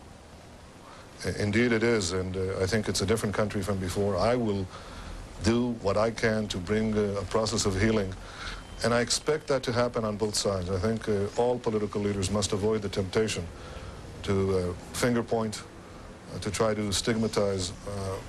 It's a horrible thing, but it has to be stopped. We've had a horror, a tragedy of unparalleled proportions, and what we should all do is try to define a new political discourse. You know that during the last days of Mr. Rabin's tenure, before the tragic assassination, I asked to meet with him. I had met with him several times in the last 2 years, most of the time in secret. These were unpublicized meetings that dealt with the highest matters of national security, and usually these meetings were very good meetings, with some measure of, considerable measure of agreement. But this last meeting, for reasons that Mr. Rabin thought that should not take place, did not take place. And I'm sorry about that, because my belief, my conviction was that if the head of the government, if the Prime Minister of Israel and the head of the opposition of Israel come out of that meeting side by side, and we say one word, enough, that might affect this fringe, this lunatic fringe. It might not, but at least we made a try. And if there's one thing that I regret, deeply regret, it is that that last meeting did not take place. Is it time for a meeting with the acting Prime Minister then? Absolutely, and I think there'll be more than one. A taboo is broken in Israel, a Jew killing a Jew, which is in so many ways the most difficult part of this for so many, because it transcends one man, one government, one cause, one issue. How do you put that into perspective, and how is your country discussing that this evening? You're right, Frank, that there's a taboo. It was established 2,000 years ago when the Romans besieged Jerusalem, and Jewish factions were on the walls, ostensibly defending Jerusalem, but fighting each other, burning each other's stores of food, knifing each other to death, literally. And the result, of course, was catastrophe. The collapse of Jerusalem, the burning of the temple, the loss of Jewish independence for 2,000 years. Since that time, there's been a very, very powerful taboo against civil strife and civil war among the Jews. And we took a position, the Jewish people did, that Jews do not kill Jews over politics. That's why we've never had civil wars like many other peoples had. You had the American Civil War, the Mexican Civil War, the Spanish Civil War, the Russian Revolution, and so on. That never happened to us. We forged a nation here against tremendous odds, against tremendous attacks from the outside. And we said one thing at least is secure. We're cohesive on the inside. We disagree on this or that policies, but we're cohesive as a nation. Jew shall not kill Jew over politics. Now, there were one or two aberrations in the history of the state. They were widely condemned, wall to wall. But there was never anything like this. And this is something that we must stamp out. We must literally obliterate this phenomenon, bury it deep below the sands of political life and discourse, and ensure that it never, ever happens again. Benjamin Netanyahu, thank you very much for your time. We do appreciate it. Once again, our condolences to you and to the entire nation of Israel. Well, we spoke with the Likud party chairman, Mr. Netanyahu, just a short time ago. But joining us now, live from Jerusalem, is Yossi Beilin. He is the economics and planning minister, has been Yitzhak Rabin's key negotiator from the beginning of the peace process to one degree or another, knows him well, knew him well, traveled extensively with him. Mr. Beilin, thank you very much, Minister Beilin, for joining us this evening. Thank you for inviting me. Let me first start by asking you your response to Mr. Netanyahu, whom you heard talking about how he wants to support a formation of a labor government and reach out in what would appear to be an effort to reinstate real civil discourse in Israel. I welcome this remark. I hope that all of us can draw lessons from the past, that we have to understand that sometimes violence is a result of incitement, of demagogic, of some things which are said by one side against the other, and there are always the lunatics who can use it and understand it as a call for murder. I think that we have to learn this lesson very, very carefully. And if it is possible to work together, opposition and coalition, we are going to form our new coalition, our new government in a very short while. If the opposition will support the government and we will go for peace, I think that that would be the best thing to memorize Mr. Rabin. That is actually the legacy of our late Prime Minister. That message that you just articulated seems as if it was destined directly for Mr. Netanyahu. Well, I really believe that there were some problems in the past. I think that in the last 2-3 years, since the negotiations with the PLO, people crossed some red lines. And in the demonstrations which took place, there were very harsh things that said against us, portraying us as traitors. And it is, I believe, no wonder that there was one crazy man who thought that if people are portrayed as traitors, that it was worthwhile to kill them too. Mr. Beilin, perhaps you could address what we know now, the very latest, about the suspect who is in custody. Has there been any additional detail learned about him, his motives, whether you now have concluded, in fact, that he was acting completely on his own? I don't have any secret information about what happened to the suspect. I mean, the main question is not about the Lee Oswalds of this world. They are always a part of something which is bigger than that, not necessarily sent by somebody, but a result of propaganda, a result of an atmosphere.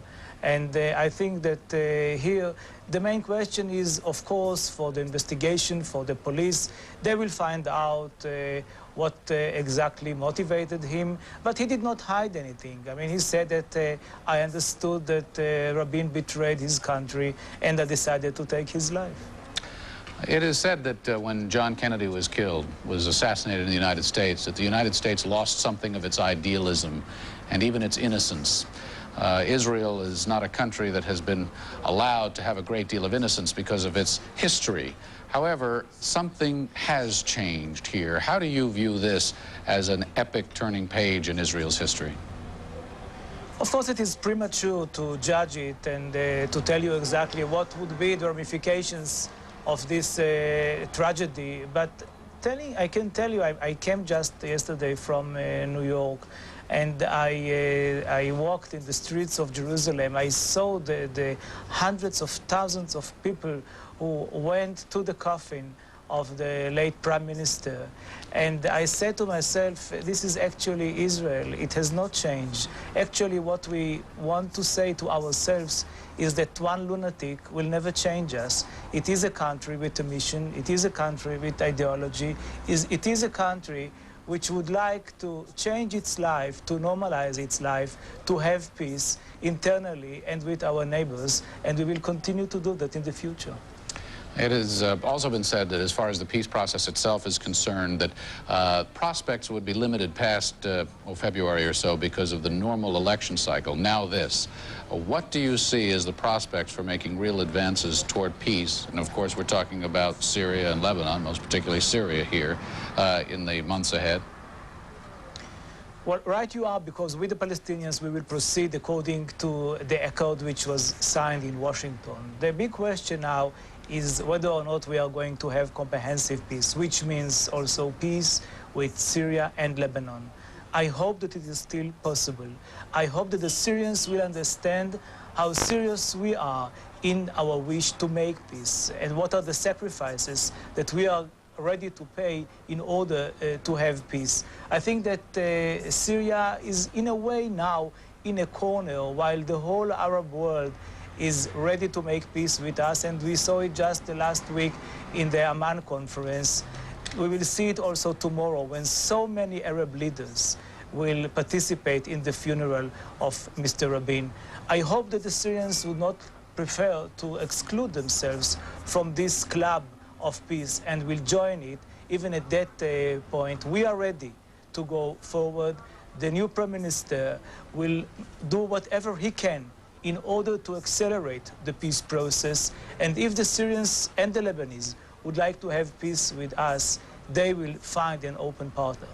What would be the political response in Israel now to the idea of giving back, even in stages, the Golan Heights, which is the price for peace with Syria, of course? We promised our people that once such a decision is taken, we will bring it to a referendum. And if it is possible, if there is peace, if there is an agreement signed initially by both sides, we will fulfill our promise, we will bring it to the referendum, and of course the people will decide. If you ask me, I believe that once peace is tangible, once the agreement is something real and not just a hypothesis, then I believe that most of the Israelis will support us in peace. You say, and you've referred to a madman, to the fringe. Mr. Netanyahu did as well. But the fact of the matter is there is a very vocal ultra-right-wing fringe in Israel that we have seen, not just in this case, but in others, disposed toward violence. In other cases, directed at Arabs. What now becomes of the ultra-right wing in Israel? A crackdown? An attempt to disarm them? Many of them are heavily armed. By law, they're allowed to be that way. Now what? I cannot refer to specific steps, but what I can say is that all of us will refer to this phenomenon in a much more serious way. I must admit that until yesterday, as a cabinet minister, I thought to myself it would never happen in Israel. Nothing like that. I mean, all these security men are there actually in vain. We don't need them. From yesterday, I can say that we need them. And from yesterday, I can say that we should be much more effective referring to these fringe groups. How would you respond to one PLO negotiator, Ahmed Korai, who's quoted as saying, his words, "This is a very important lesson that the Israeli right should not continue to be armed"? Well, I don't think that we can generalize here. In some cases, people who have the permits can carry their arms to defend themselves. It doesn't mean that everybody who is right of the center is a lunatic and is ready to do something crazy like the one which did it yesterday. But I do believe that there is a problem with arms-carrying people all over the world. All over the world, people are worried about this phenomenon, and that is something that we should also take very carefully. Will Israel look at changing the laws now, do you suppose? I don't know. I mean, we are opening another chapter, a new chapter in our life. It would be difficult. It would be a very sad one. But one thing is, of course, very important for us, not to stop the process even for one moment. We will continue immediately after the funeral all the efforts to make peace, to talk with our neighbors, to redeploy from the West Bank, and to prove that some shots did not change the world. We will cry and continue the work. Minister Balin, we have about a minute and a half left. I'd like to ask you to use this time, if you would, to reflect on your own last moments with Yitzhak Rabin and your thoughts about him as a man and a leader. I think that Yitzhak Rabin is an example of somebody who actually changed his mind about the Palestinians, about the PLO. And after many years in which he was very careful about whether to talk to them, decided to shake the hand of Yasser Arafat on September 13, 1993, and he changed the world. And I will always salute him for this change. He was courageous enough to take this step, to admit that he changed his mind, and he went for peace, and he sacrificed his life for it. Very briefly, your last encounter with him? Well, that was just before I left for the States. We met together, we spoke about the process with the Palestinians. He was very happy that it was possible to sign what we call Oslo II in the White House, and he believed that we would be able to redeploy our forces so that the Palestinians would have elections on January the 20th, 96. They will have their elections. Mr. Rabin will not be there to watch it. Economics and Planning Minister Yossi Balin, thank you very much for your time. You've been very generous. And again, our sympathies to you, to the cabinet, and to the nation of Israel. Thank you very much. And when we come back, more on the assassination of Israeli Prime Minister Yitzhak Rabin. We will be joined by a U.S. senator who has been a friend of Israel on Capitol Hill. Stay with us.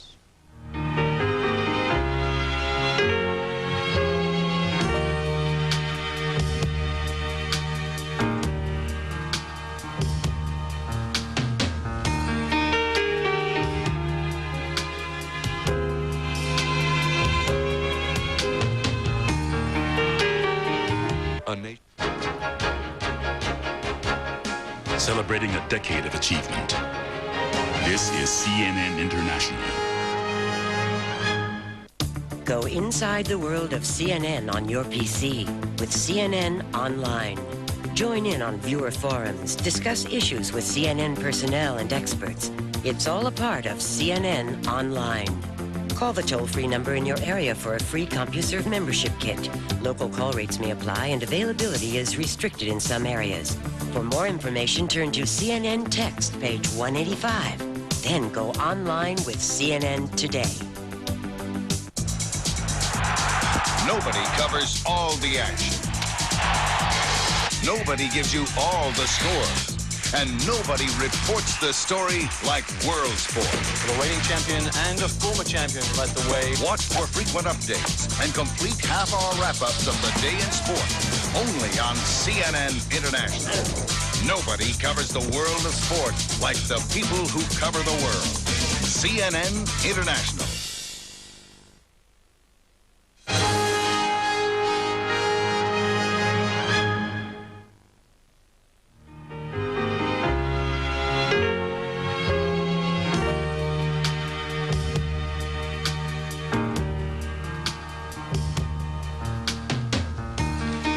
And welcome back to Late Edition. Joining us now from Philadelphia, U.S. Senator Arlen Specter. Senator Specter, thanks for joining us today.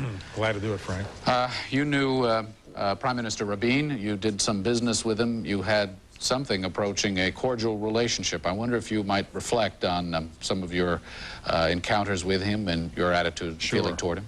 Well, I met Prime Minister Rabin many years ago when he was ambassador to the United States, and I have had occasions to see him very frequently. I saw him 2 months ago in Tel Aviv. I saw him last year in Jerusalem. I see him fairly frequently in Washington because he's come often, and it's a great tragedy that he's no longer with us. Tell us about your recent conversations. Was he all business? Were you all business with him? Well, no. There was some banter, some repartee with him in Jerusalem not too long ago. Late meeting, 6:30 in the afternoon. I know what that's like. I said, Mr. Prime Minister, you ought to spend less time with senators and more time playing tennis. I know that he liked to play tennis, and he said, no. He said, I get plenty of time to play tennis. But he was a very hard worker, very determined, very much in a business sense, but he had his lighter moments, and we saw a fair amount of that. You're a well-known friend of Israel on Capitol Hill. What is your assessment now as to the impact of this moment on the peace process and, more specifically, the role of the United States in the process as it goes forward? Well, I'm a friend of Israel for many reasons. One reason is that it's very much in United States national self-interest to have a strong alliance with Israel and to have very substantial foreign aid, which we give to Israel, $3 billion and $2.1 billion to Egypt, because we want stability in the Mideast, and Israel has been a very good ally of the United States. I think that it's a setback, but I think that Mr. Peres, Shimon Peres, is a very capable man, and I have been optimistic about the prospects for peace for a long time. I think President Mubarak has been a stalwart, King Hussein, and I'm optimistic that there can be peace with Syria, and I think the United States should be supportive. I compliment the Clinton administration on what has been done here. I'm not always complimentary there, but I think that we ought to move ahead with the peace process after the interval of mourning. I'm glad to see Benjamin Netanyahu step forward. I think that his statement that there will be support by Likud for the formation of a Peres government is very, very important. I think that the assassination of Prime Minister Rabin may have a curious twist, that those who have opposed Rabin, he was large in life, he will be larger as a martyr in death. We have seen that with President John F. Kennedy, and maybe those who oppose the process will now say enough violence, enough dissension, and there might be some additional support. You're running for president, as people in this country know. This broadcast is being seen internationally. In a recent letter to Jewish donors, you called the Israeli-Palestinian Accord, and I'm quoting from your fundraising letter, a peace of the dead, and that you felt that money should not, American money, should not be going to Yasser Arafat. So your view of the peace process is not universally positive. Well, I have had reservations. I supported legislation with the Senator Shelby, the Inspector Shelby amendment, which said that U.S. aid to the PLO is conditioned on Arafat doing more to stop terrorism and to change the PLO charter. I believe that we should exercise the maximum leverage without breaking the lever. I had a chance to talk to Arafat 2 months ago in Gaza with Senator Brown, and we took a list of demands that there were terrorists that the PLO had being demanded by Israel. Talked to him about speaking out for peace in Arabic as well as in English. I support the continuation of aid so long as there are very tough conditions that the PLO works against terrorism and changes their charter. I think those are minimal demands that we ought to make for the continuation of putting American money to support the PLO. Let me ask you a personal question now. You heard what Mr. Netanyahu said, that one of the most painful things about this dreadful experience is to see a Jew killing a Jew. As a Jewish American, how do you absorb this? How do you make sense of this? How do you view it? Well, it is a terrible tragedy, and I think that there are extremists on all sides. And it is hard to understand how anybody would do such a thing. But we have assassins who struck down Dr. King, President Kennedy, Senator Robert Kennedy, and we just have to forge ahead. It's very, very bitter to see an Israeli Jew kill Prime Minister Rabin, but we cannot lose hope. We cannot lose our determination to forge ahead. Senator Arlen Specter, thanks very much. When we come back, a very special guest. Yoyota Mandel is a young Israeli who has forged his own bridges of peace. He was near Rabin yesterday at the peace rally when the Prime Minister was shot. You will meet this special young man next on Late Edition.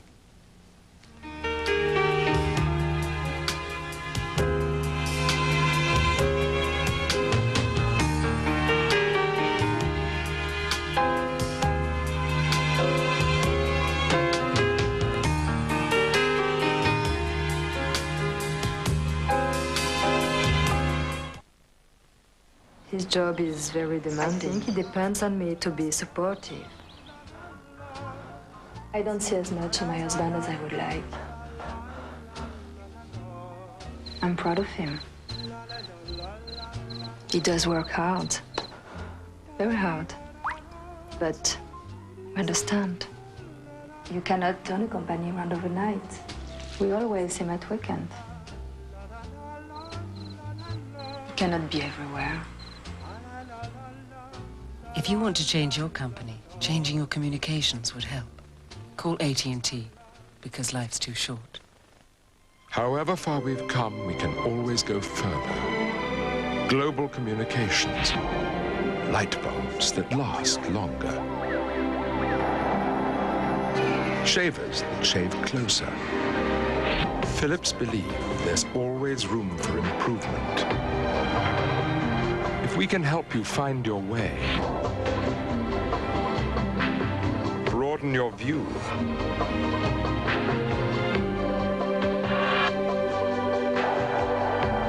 or help you hear, we will.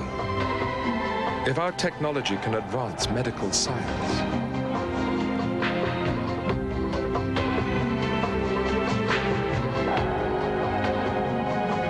light up your world, or open your eyes, what could be better? We'll think of something. Philips, let's make things better.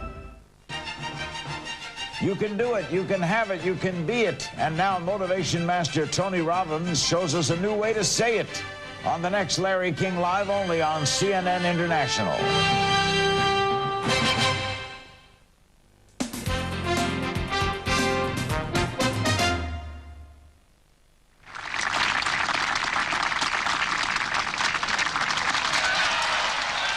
The handshake on the White House lawn, September 13th, 1993.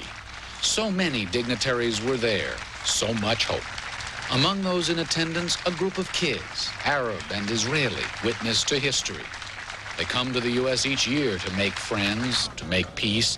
Seeds of Peace, the group is called. Their friendship meant to take root and grow into something big and strong enough to overcome the suspicion and the suffering. They go to summer camp together in Maine. They stay in touch back home. And one of them, Yehuda Mandel, now 16 years old, joins us from Jerusalem. Yo-Yo, as he's known to his friends, was there on that lawn 2 years ago when that agreement was signed. I interviewed you then. You were at the rally yesterday, just a few meters away from Prime Minister Rabin when he was shot. Yo-Yo, it was a terrible thing for anybody to see, much less someone your age with your hopes for the future. What did you see? What went through your mind? What did you do? What happened was right after the rally, we stayed there. The rally was till this terrible thing. It was a very successful thing, and everybody were happy, and we were dancing, and the music was very loud. And suddenly I saw Rabin where he was getting out, and suddenly I saw him surrounded by a lot of policemen and security men, and we didn't know what to do. We saw a lot of cops standing there, and the only thing we could think about is maybe something happened around the country, and he has to go there fast, because the concept of the prime minister getting shot or assassinated was something that you couldn't think about. Not in our country, not in my country, not in Israel. And we saw him just, sort of flying his car, going out there, almost going on people, and, they just ran back. And afterwards, we heard that he was assassinated. He was shot. He was taken. You went to the hospital, didn't you? Yeah, we went from there. The hospital is pretty close to where the rally was. And we went straight to the hospital, and we stood there in the entrance, just waiting to see what's going to happen. And we stood there, and there were rumors all around the place, and people said he's dying, he's going to be well. Nothing happened, and then I remember it was exactly 11:05. One of his advisors, Eitan Haver, came out, and everybody were shouting, and he just said, "Everybody be quiet," and he announced Rabin's death, and it was terrible, because the only thing that we could do was I know that I myself, my legs were so shaking, I had to sit down on the floor, and all I could do was cry. It was terrible. It was everything I believed in, everything that I grew up to be an Israeli and to be, I see myself as an Israeli patriot, everything that I ever believed in just, you know, broke into small pieces, and I didn't know what to do with myself. What broke into small pieces, Yo-Yo?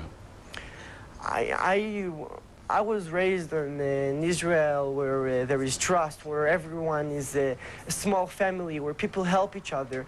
We knew that there was no way that someone would, and not a Jew wouldn't kill a Jew because of a political argument, disagreement. And we knew, you know, whenever someone asked me why do I like my country so much, I said that because I know that if I walk on the street and I fall, I have at least 20 people that will come and help me. And I don't know if in other country in the world this can happen. And suddenly I saw a Jew shooting a Jew because they disagree, because they wouldn't talk, and it just, I don't know, you know, you know, I don't know what to say. Just the death of this person, of Rabin, is terrible, and he was a great person and did a lot for peace, but the idea that stands behind this assassination is so terrible. You have participated in the Seeds of Peace program. You have made friends with Palestinians and Arabs from around the world, all toward looking to the future and building a peace. You want to be a part of that. How does this affect your feelings about the future of your country and your region? I know that right after the assassination, I got letters and phone calls from my friends all over the Middle East, from Palestinian friends, Egyptian, Jordanians, and they all said how sorry they are, and this person really contributed a lot to the peace process, and I think he created the peace process, and there is no argument. I think that the peace process will continue because Paris and his government will be, at least from my point of view, will be very powerful, and they will keep on struggling for this important cause. But I don't know, because Israel would never be the same. I see Israel as the Israel before the assassination of Rabin and a different Israel after the assassination of Rabin. People here won't see, I know that I myself won't see, I'll try, I'll struggle for this, but it's hard for me to see this trust and the small family in Israel in the future, and this, I think, what maybe prevents me from sleeping the last 2 nights. Yehuda Mendel, thank you very much. Take care of yourself, and I'll talk to you soon. Well, up next, we will be joined by a roundtable of journalists who have covered the Middle East professionally and know it well personally. Also, Yitzhak Rabin. Stay with us.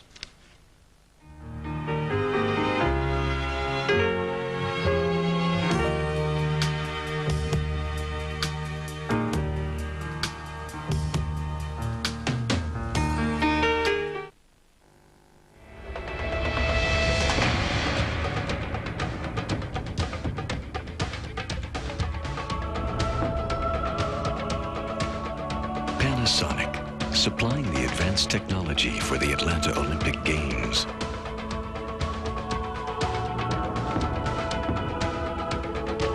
Panasonic, bringing to you the larger-than-life Atlanta Olympic Games.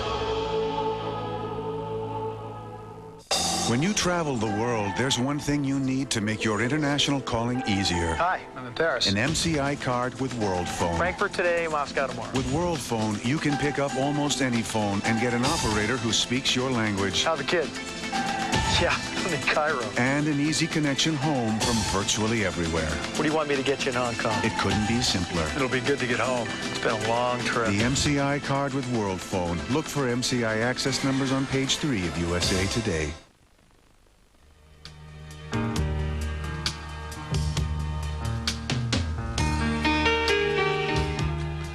And time now to go round the table with our panel of journalists. This time, journalists who've covered the Middle East and Israel. Rabin Wright, global affairs correspondent for the LA Times and author of several books on the Middle East. Glenn Frankel, national editor and former Jerusalem bureau chief for the Washington Post and author of books about the Middle East peace process.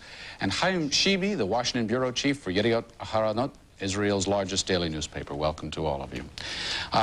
Rabin, you write today, and I'm I believe I'm reading from your piece, Minister Yitzhak Rabin may have been gunned down by a lone assassin, but the hatred that motivated the attack is shared by a small but increasingly visible and violent set of ultra-right-wing extremist groups in Israel. Talk about that a little bit and how large a group you're talking about.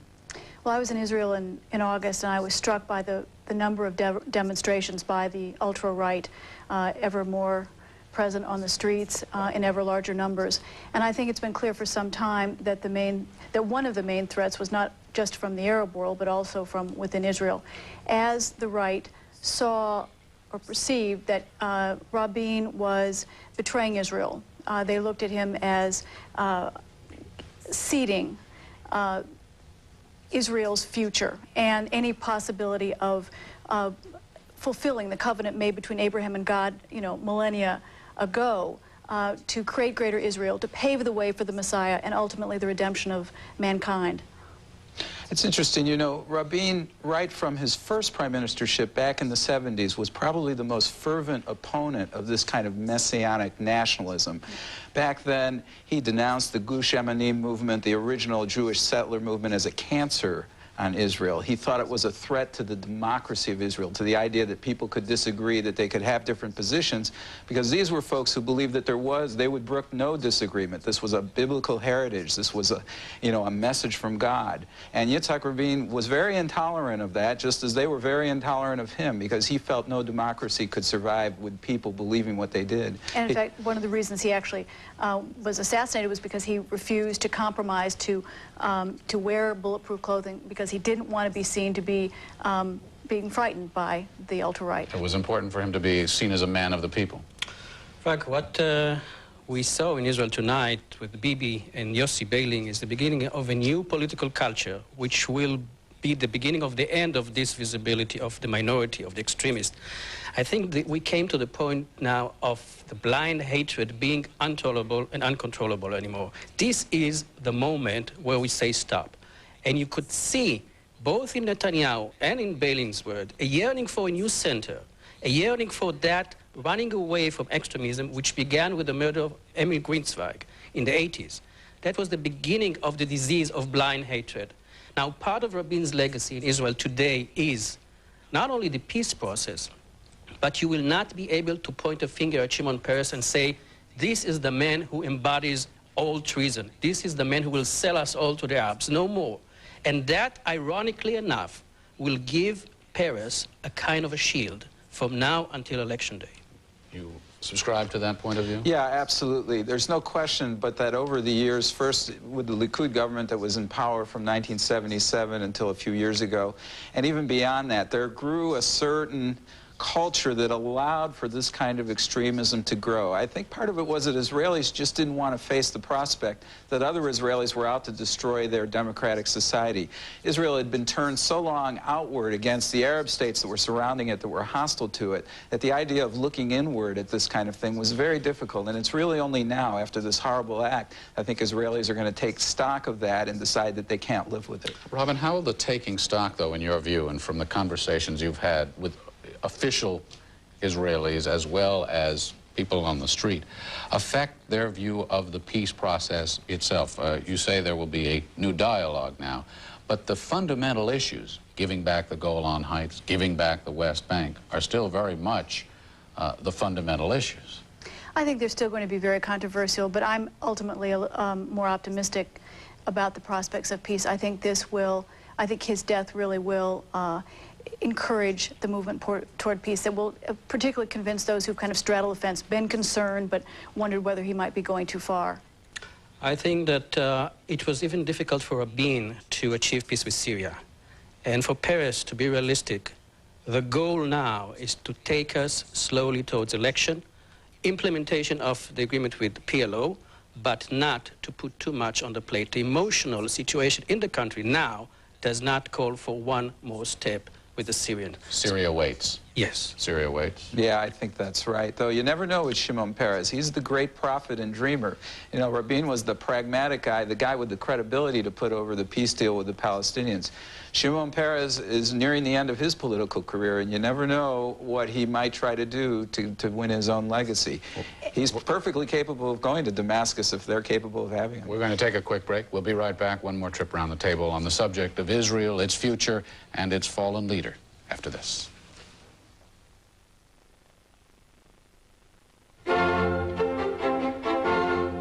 News and information is essential for the international traveler. Make certain you choose a CNN partner hotel next time you travel.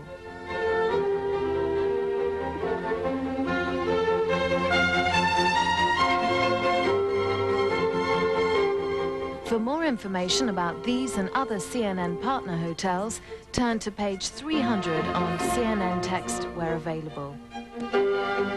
Nothing on television gives you a wider view or a closer one.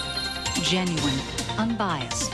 Above all, a window on what sparks the human spirit. CNN World Report, only on CNN International. And one more trip around the table. Robin Wright, you were saying during the break that there's a strange message that may be observed here by the Arab states. We've talked much about what this means inside of Israel, but now past its borders. Well, as stunned as Israelis were, I think the Arabs were equally astonished. They never thought that Israel really would be this divided or that the government would have to pay this high a price. And I think that long-term it's likely to have a profound impact on their thinking and perhaps even on their commitment to peace, seeing that the other side, that the Israelis really have to work hard at it too. Yes, I think that's certainly the case. The Arab states have always, Arab leaders have always made the mistake of thinking that, you know, Rabin or Israel's leadership could just bring their country along. They don't recognize what a democracy is like and how deeply divided Israeli democracy was. And so this will be a wake-up call for them as well. Chaim, I'm wondering how the Israeli psyche is repaired. You know, we talked about similarities with the Kennedy assassination. This country never really got past that, never really got over it. We see that as a real moment in our time, a real loss of a certain idealism, leading to all sorts of things depending on how you subscribe to that view. Can you peer into the future? Can you think a little bit as to how this will leave its mark? Well, this is a trauma that will live with us for years, but this is the ultimate taste of our democracy. Now, can we stand the pressure? And perhaps, ironically, it is happening at a stage before many more moments of truth, before a settlement evacuation, before clashes between the army and the settlers. Now, this is a moment which is such a red light, warning light, that it might cool down before the atmosphere in Israel, before we will see the beginning of civil war. And there was a moment there when we were afraid that this is the beginning of a civil war, but this might alert us, might shake us, might turn the political argument into a different culture. Okay, Chaim Shivi, thank you very much. Robin Wright, great to see you. Thanks very much. Wish it were under happier circumstances. And Glenn Frankel, thanks very much for coming in. Well, just ahead on Late Edition, Bruce Morton on Yitzhak Rabin, the fallen soldier. The last word, just ahead.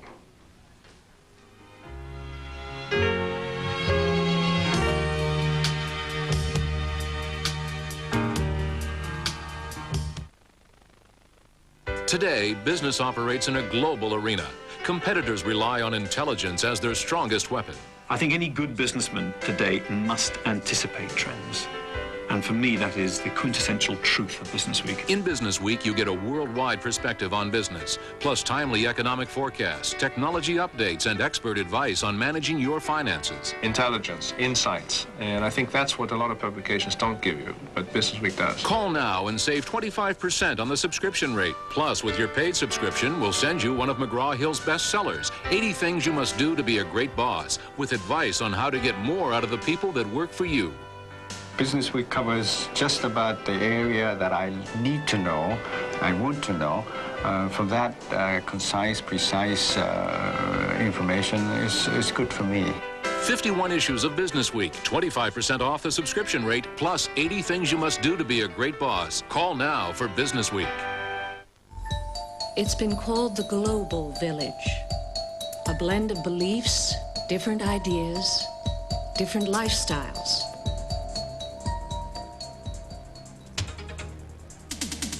the news you hear about the rest of your world is what most networks think you should hear. Only one program lets you decide what's important, with reports from journalists who live out the story instead of outsiders who look in. Nothing offers a wider view or a closer one. Genuine, unbiased. And above all, a window on what sparks the human spirit.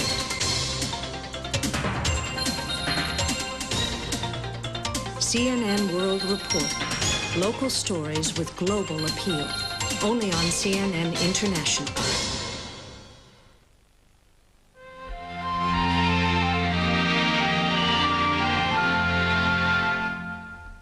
Time now for Bruce Morton, and the last word, a simple word today, really, Bruce, remembrance. Remembrance of a man and problems for a country.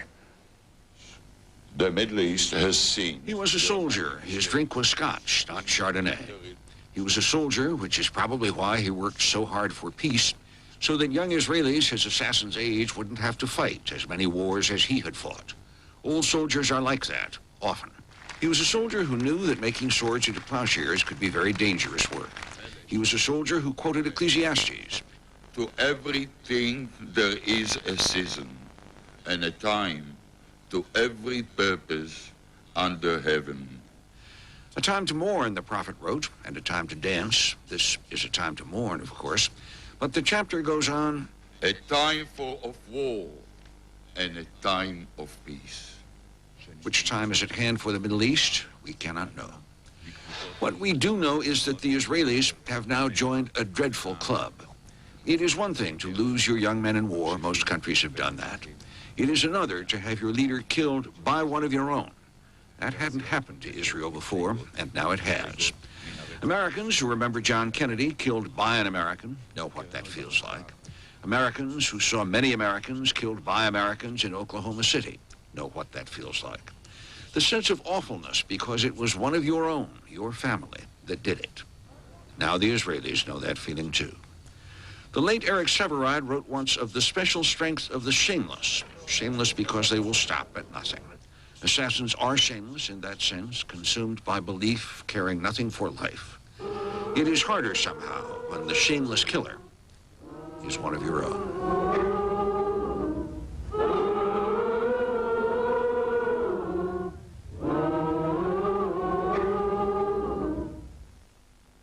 Bruce, Israel has lost something much more than its prime minister in all of this.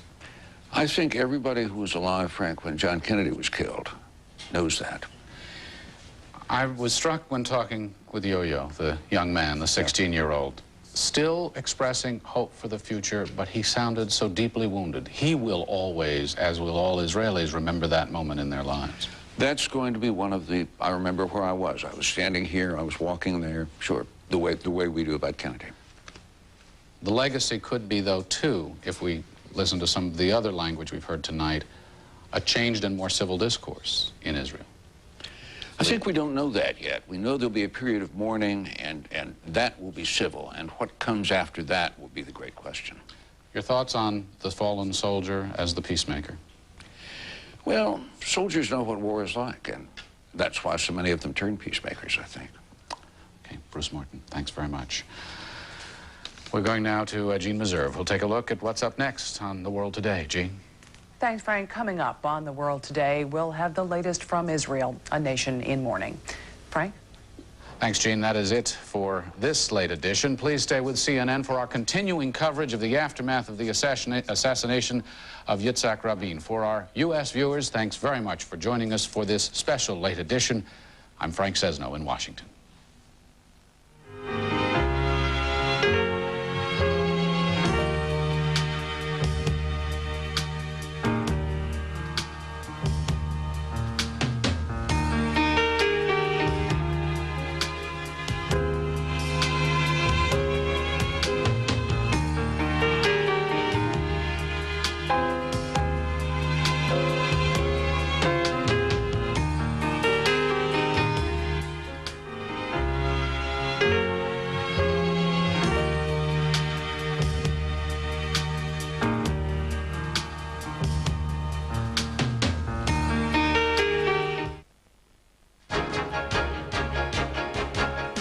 celebrating a decade of achievement.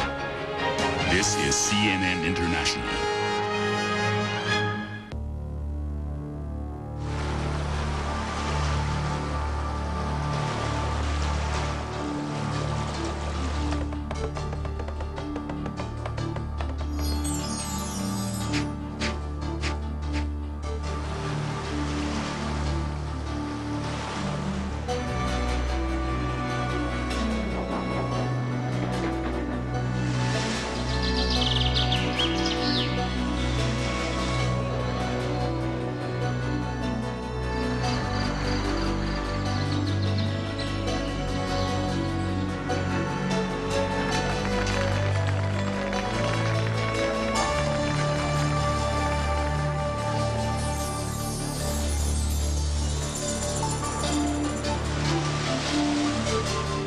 Sights and sounds of Malaysia, one of 210 countries and territories where you can watch CNN International.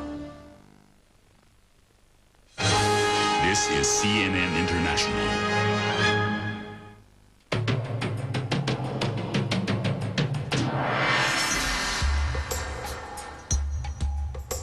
Last Thursday's earthquake killed thousands, many of whom are still buried in rubble. The Achille Lauro was hijacked. Leon Klinghoffer was shot dead and thrown overboard. You do not negotiate or bargain with terrorists. You will see Chernenko's name disappear under Mikhail Gorbachev. At least $10 million will go to Africa. They are feeding the passengers. They are threatening to kill them now. He has pulled a hand grenade pin and he is ready to blow up the aircraft.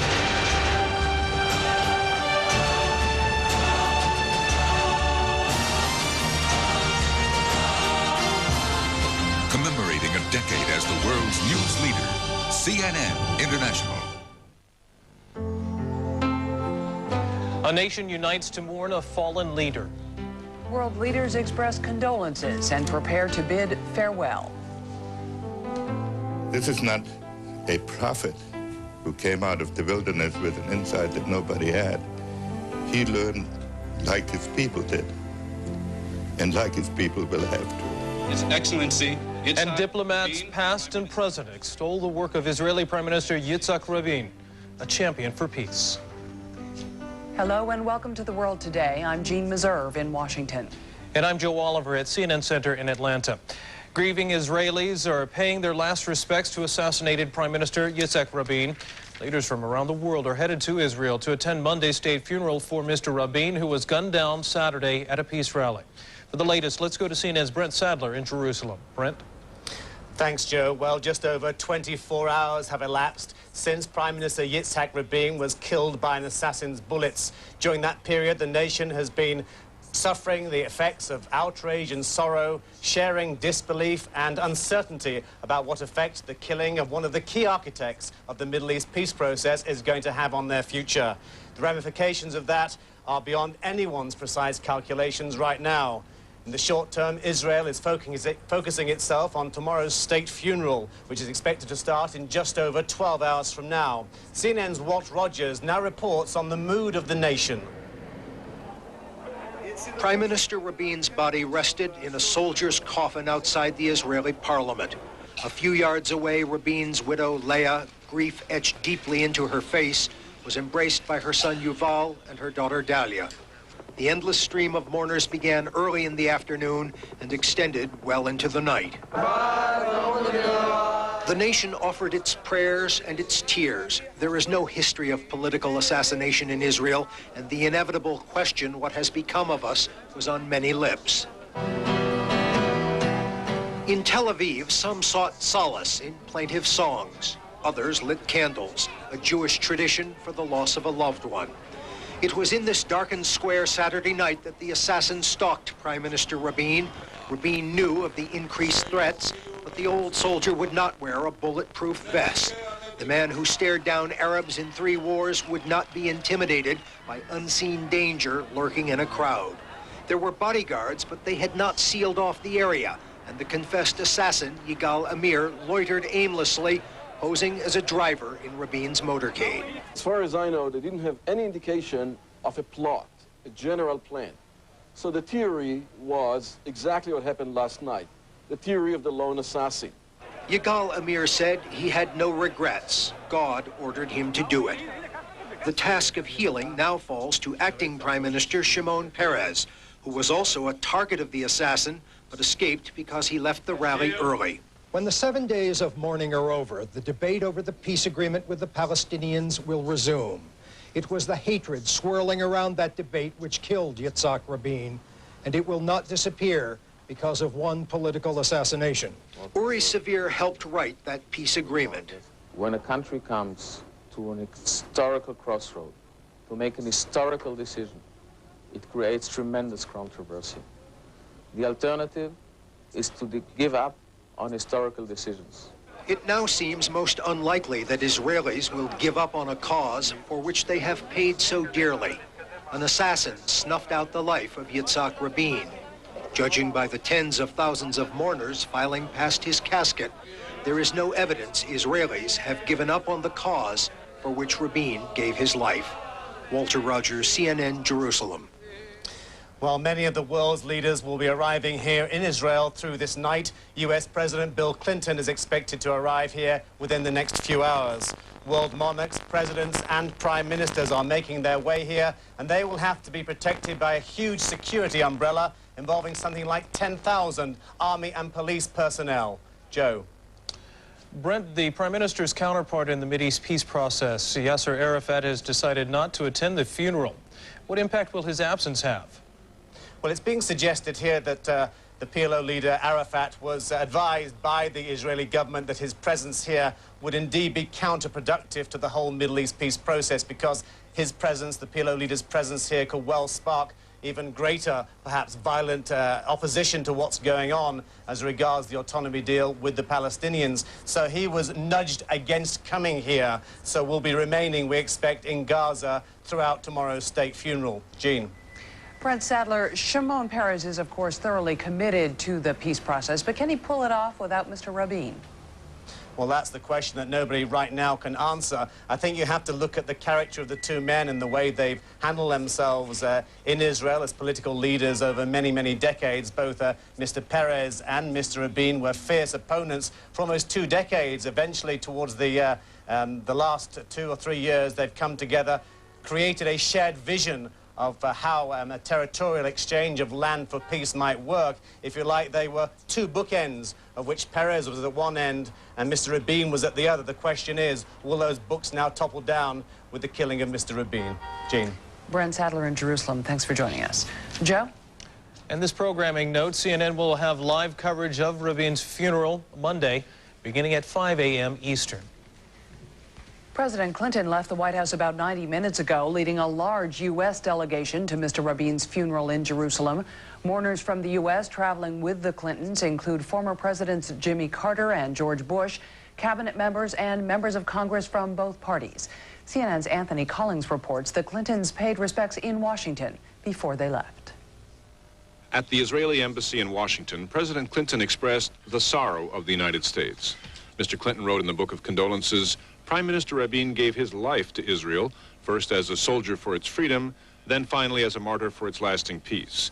For his example, his friendship to the United States, and his warm friendship to me, I am eternally grateful. William J. Clinton. Some former American officials had trouble holding back their tears. I just think that it is a terrible, terrible tragedy for a man who was a wonderful leader of the world and friend to a lot of us. Thank you. And there was an emotional tribute from the brother of an assassinated American president. Well, I have enormous sympathy and compassion for the Rabin family, particularly at this tragic time. I have some sense of what they're feeling. Some compared Rabin's assassination to that of another U.S. president. Rabin will become the Lincoln of Israel. Just as Lincoln was a martyr to national reconciliation, Rabin will come to be viewed as a martyr for peace. But many wonder what the death of Rabin will mean for the peace process he championed. It's a major setback. It's certainly everybody's going to have to reassess. It's going to slow down the process some. Although other Arab neighbors expressed condolences, Syria was silent, a reminder that Israel has not yet made peace with Damascus.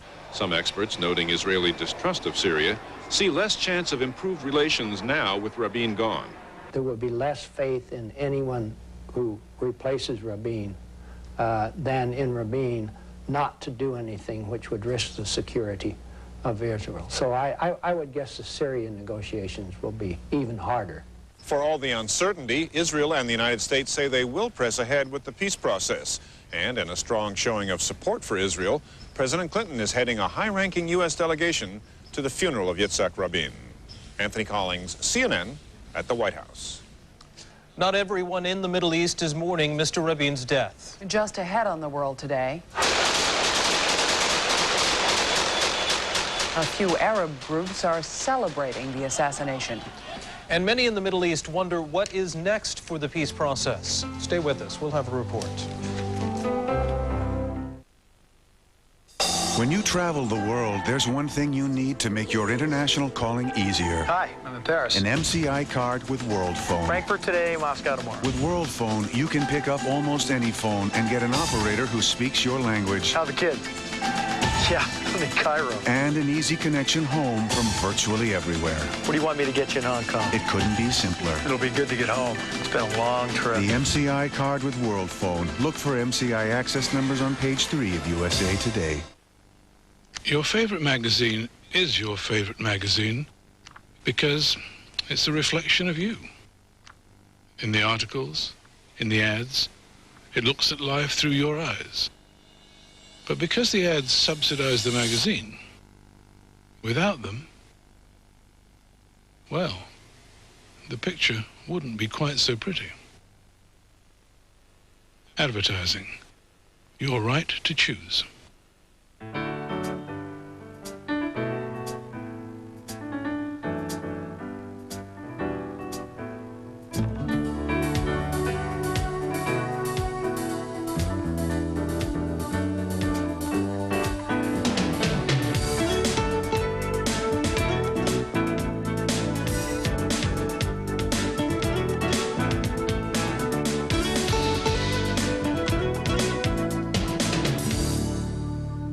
I think one of the most important and interesting stories that I had to cover was also one of the most dramatic that I've ever been a part of, and that was the market massacre in Sarajevo.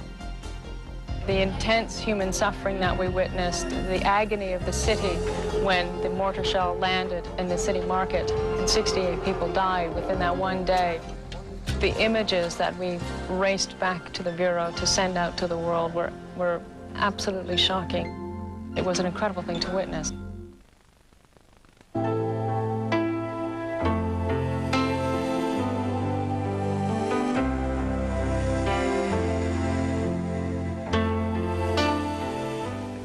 With his funeral only hours away, leaders from around the world are remembering Prime Minister Yitzhak Rabin, a longtime warrior, as a champion of peace. He saw himself as a general, both of fight and general of peace fight, so to say. That is my impression. I mean, his mentality was that he was general soldier of Israel.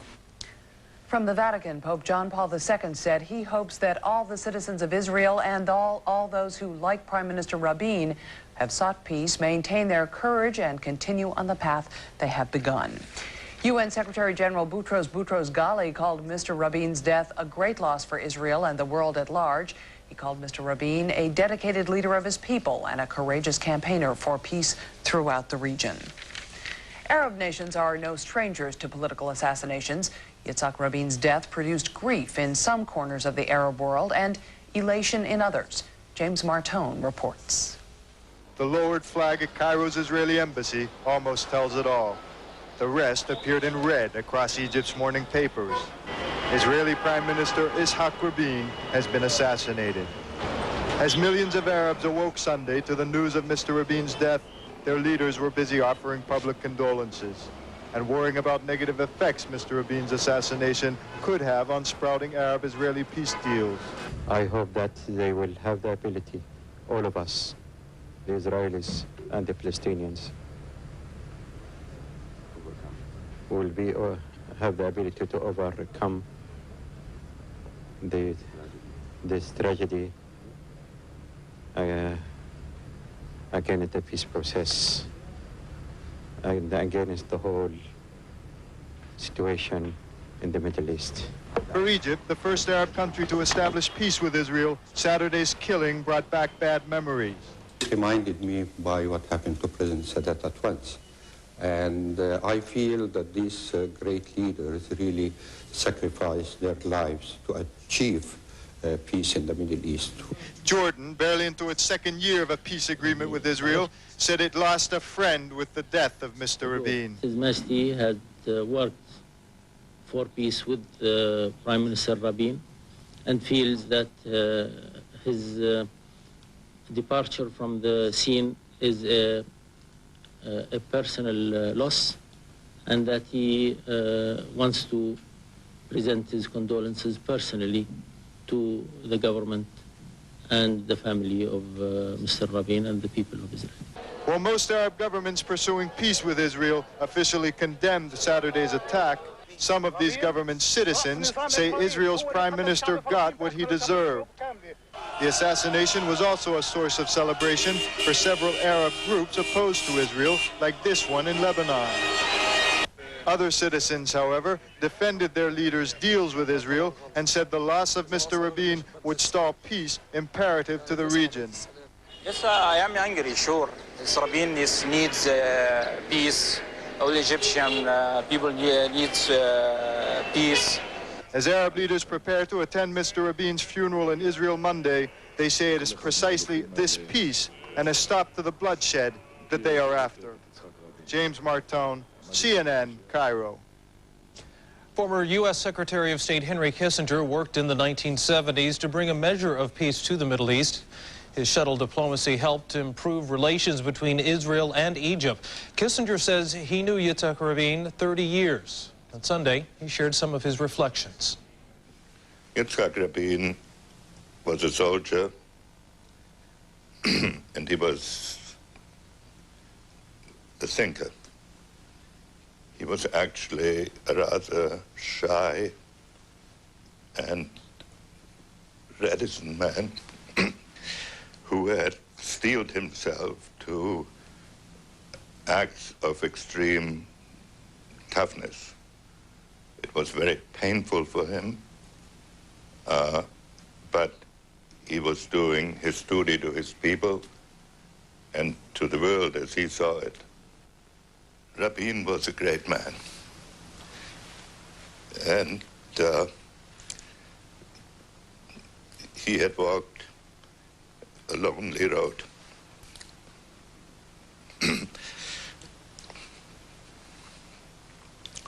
But if what he did has to have any meaning, it cannot depend on him alone.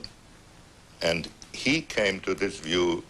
He never claimed that he alone understood something that no one else understood. He believed that he understood something that everybody would understand sooner or later. Paris has had a different role.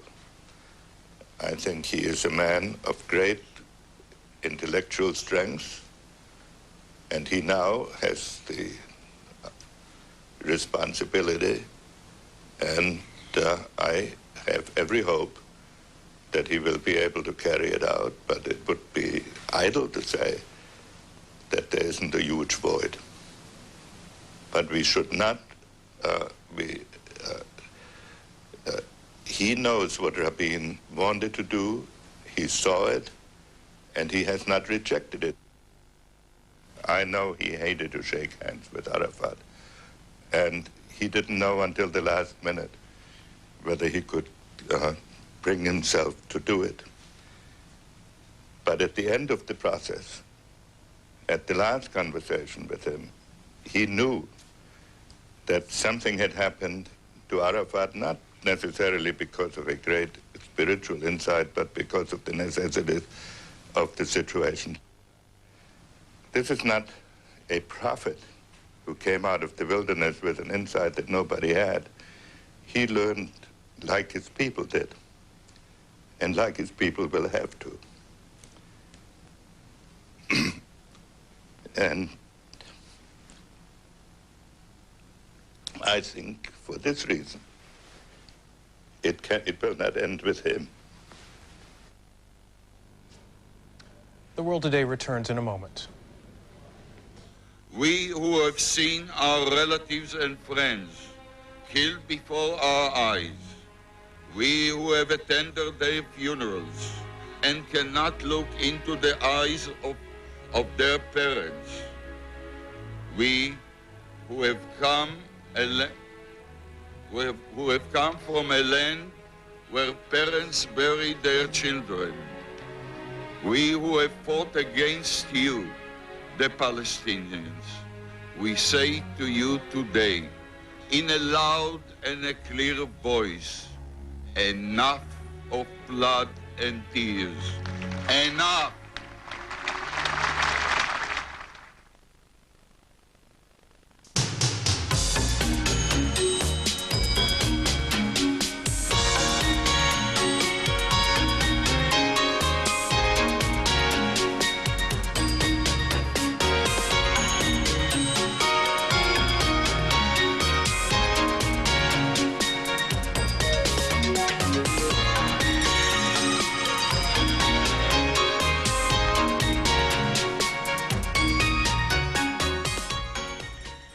25 years ago, one man had a vision, news and entertainment for the world. His vision became a TV station, a global network, a vehicle for change. A company built on creativity, innovation, leadership, and courage. A company with one objective, to entertain, educate, enlighten, and inform. Where do we go from here? Just watch. Turner Broadcasting, the vision of the future, today. What's happening in Showbiz Today, weekdays on CNN International.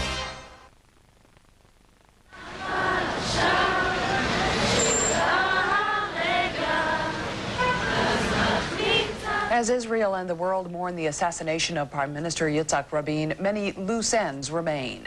For instance, how will Rabin's death affect the Mideast peace talks and the Israeli government? CNN's Gerald Kessel looks at this and other issues in our report from Jerusalem.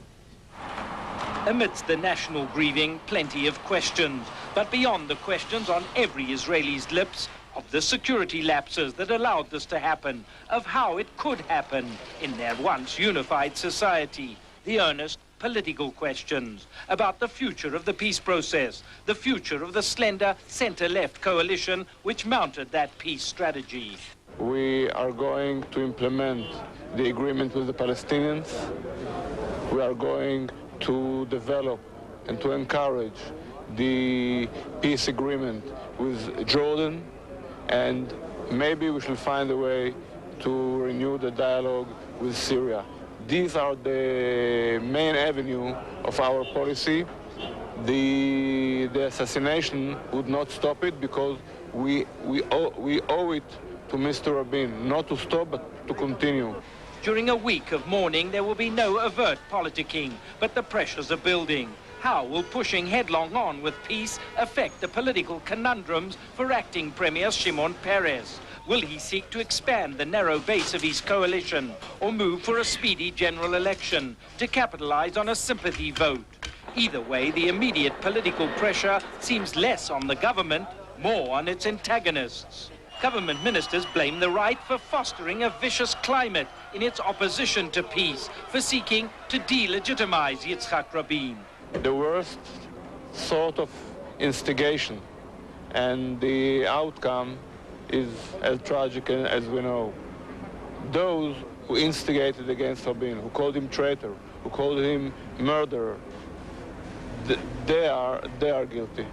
Right-wing politicians unreservedly denounce the assassination. It is a time for responsibility and not for political allegations.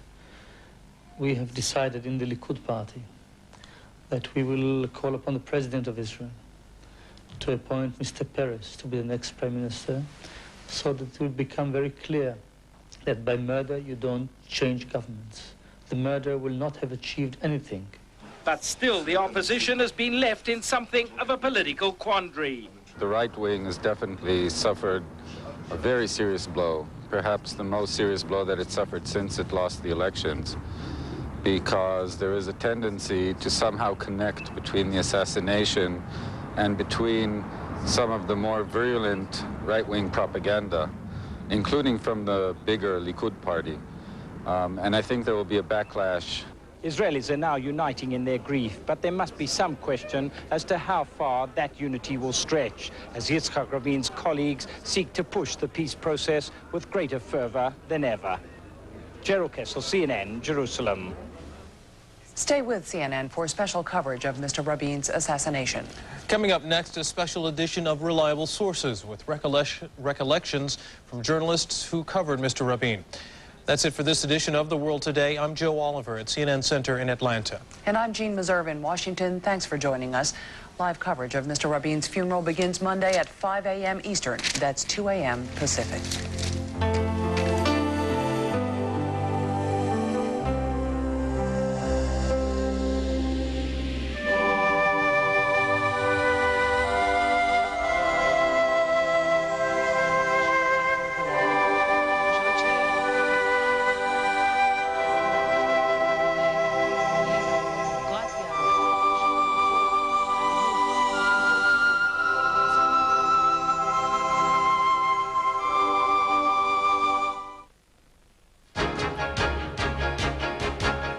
Celebrating a decade of achievement.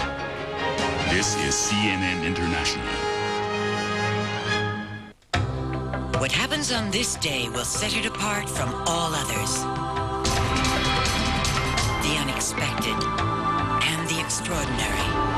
Now there's a global newscast that captures it all, not just in Europe, but around the world. Watched by millions in nearly 200 countries who together will discover just how remarkable this day has been. Worldview, only on CNN International. The story.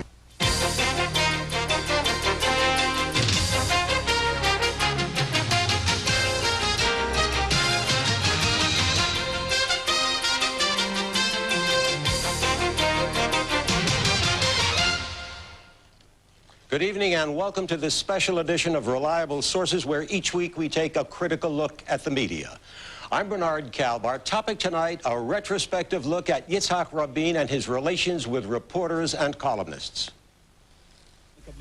When Yitzhak Rabin was gunned down in Tel Aviv Saturday evening, it sent shockwaves around the world and across the United States. Like all Israeli leaders, Rabin was a familiar face to Americans.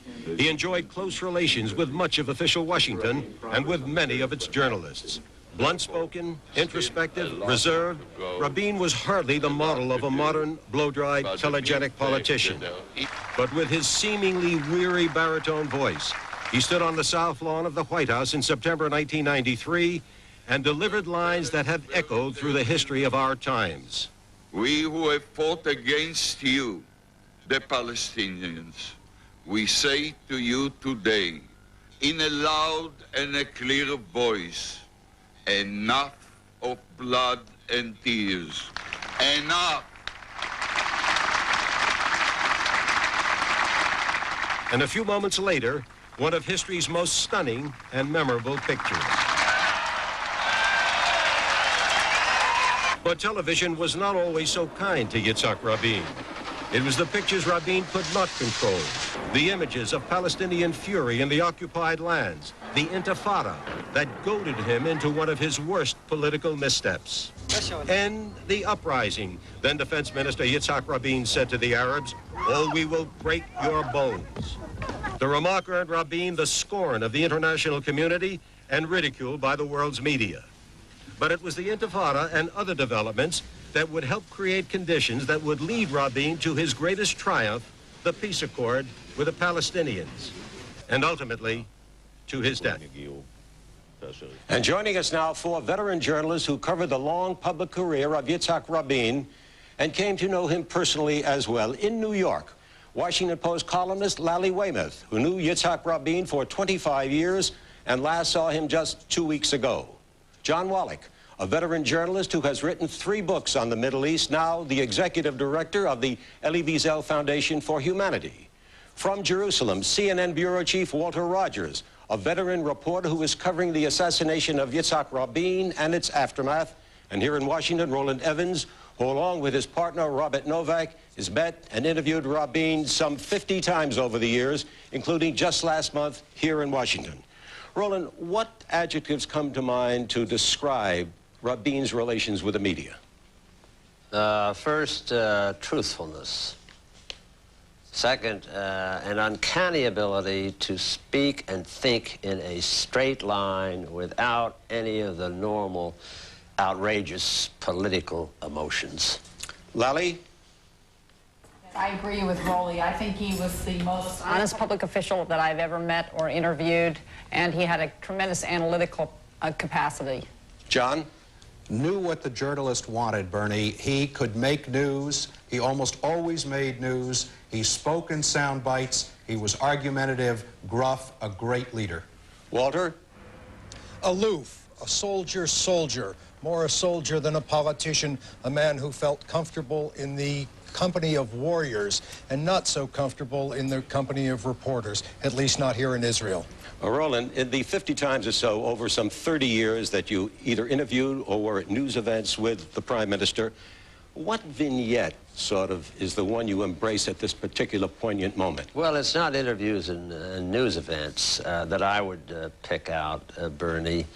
Where I was most impressed with Yitzhak Rabin was sitting in his apartment late at night, 1, 2 in the morning, drinking scotch, smoking cigarettes, and listening to him tell about his hopes, his aspirations, this tremendous inner surge of conviction that he had when he became Prime Minister the second time in 1992, that he was going to make peace with the Palestinians. Get a feeling that he was pulling his punches when he talked to you? Never. Never at all? Never. Lally, do you isolate a particular vignette of your meetings with Rabin over the years? Well, like Rolly, I've had many meetings with him, but I've been thinking the last 2 days that he told me when he and Arafat were at the White House in September '93 for the famous signing, that he did not speak to Arafat, whom he really didn't like then, until they were outside on the platform. And then he said only these words. He said, "This is going to be very difficult." And I've been thinking since his tragic death, you know, he knew it was going to be difficult, but I guess he didn't know he was going to pay with his own life. Let me go to Jerusalem. Walter, you're right there on the spot. What are the vignettes that come to your mind, the particular episodes that catch up Rabin as a media personality? I keep hearkening back to that military analogy. Prime Minister Rabin was ever the strategist, ever the general. And he used reporters and he used the news media in that same context. We were his soldiers to send his messages. Once last spring, he gave CNN exclusive rights to go into South Lebanon on patrol, on night patrol with Israeli soldiers. He wanted to get a message out to Hafez Assad, the president of Syria, that the Israelis were there, that they were dug in, they were tough, and they were not going to be driven out. And we were his soldiers, we were used, he used us, and we knew it was part of the game, and we played along. John, a reminiscence of yours? Well, 2 quick ones, Bernie. In 1990, when Janet, my wife, and I wrote a biography of Yasser Arafat, we were based in Tunis for 3 or 4 months. We got a message one day that a high-ranking Israeli would like us to interrupt our interviews there and brief him on Yasser Arafat. Who was he? What made him tick?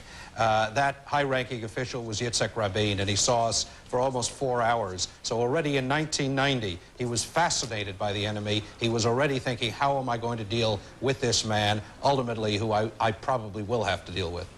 Walter used the term used the way Prime Minister Rabin used the media to get his messages out, and John Wallach did the same thing. Does anything like that come up with you, Roland, in your talks? No. Was it the nature of your particular relationship as a columnist? Of course not. Of course not. I had the same relationship that all my colleagues had. But I thought of him as I agree with Walter, the military analogy is very good. He spurned, and probably had to because of his innate shyness, the use of the political cliches, both in his actions and in his words. He used the press, as John said, I suppose. I never had quite that feeling about being used, but he was such a shy and remote and reserved man until you could break him down, as I say, after a little scotch or a good meal, and start talking about the days of the Palmac. And then he would come alive, and you'd see that surging underneath this stern exterior was a lovely, loving, warm personality. So that the public personality and the private personality were quite different. I thought they were. And did you, Lally, for example, find it to be quite different, as Roland did? Or Well, did you find one with... sort of a carbon copy of the other? Well, Rolly and I were at his house together in Tel Aviv only a little while ago, and I agree with Rolly. I think he described him very well. I think he was reticent, and but I think tomorrow Israel is going to see an example of what Yitzhak Rabin, as prime minister, actually accomplished when 72 delegations from different countries across the world come to his funeral. I think we should all remember how incredibly remarkable it would be to think that someone from China, or Chernomyr, and the President Clinton, Chirac, would be coming to the funeral of an Israeli prime minister. The Vatican established relations with Israel under Yitzhak Rabin. He changed the country, as one of my friends said in Israel tonight. It's a different country thanks to him. Walter, the word used came up. Let me try it with a little repertorial skepticism. Any instances of Rabin misusing the press for the sake of Israel? No, he was blunt, and he was honest, and he was straight down the middle with you, and I didn't mean that in a disparaging sense. I like that soldierly bluntness. I found it very refreshing. It tends to be a characteristic you don't see in many politicians. More when we come back on Prime Minister Rabin and the media.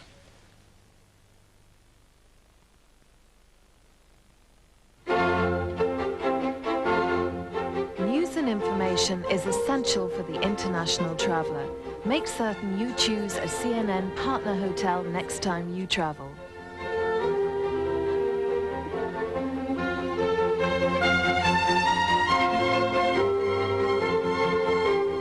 For more information about these and other CNN partner hotels, turn to page 300 on CNN Text where available.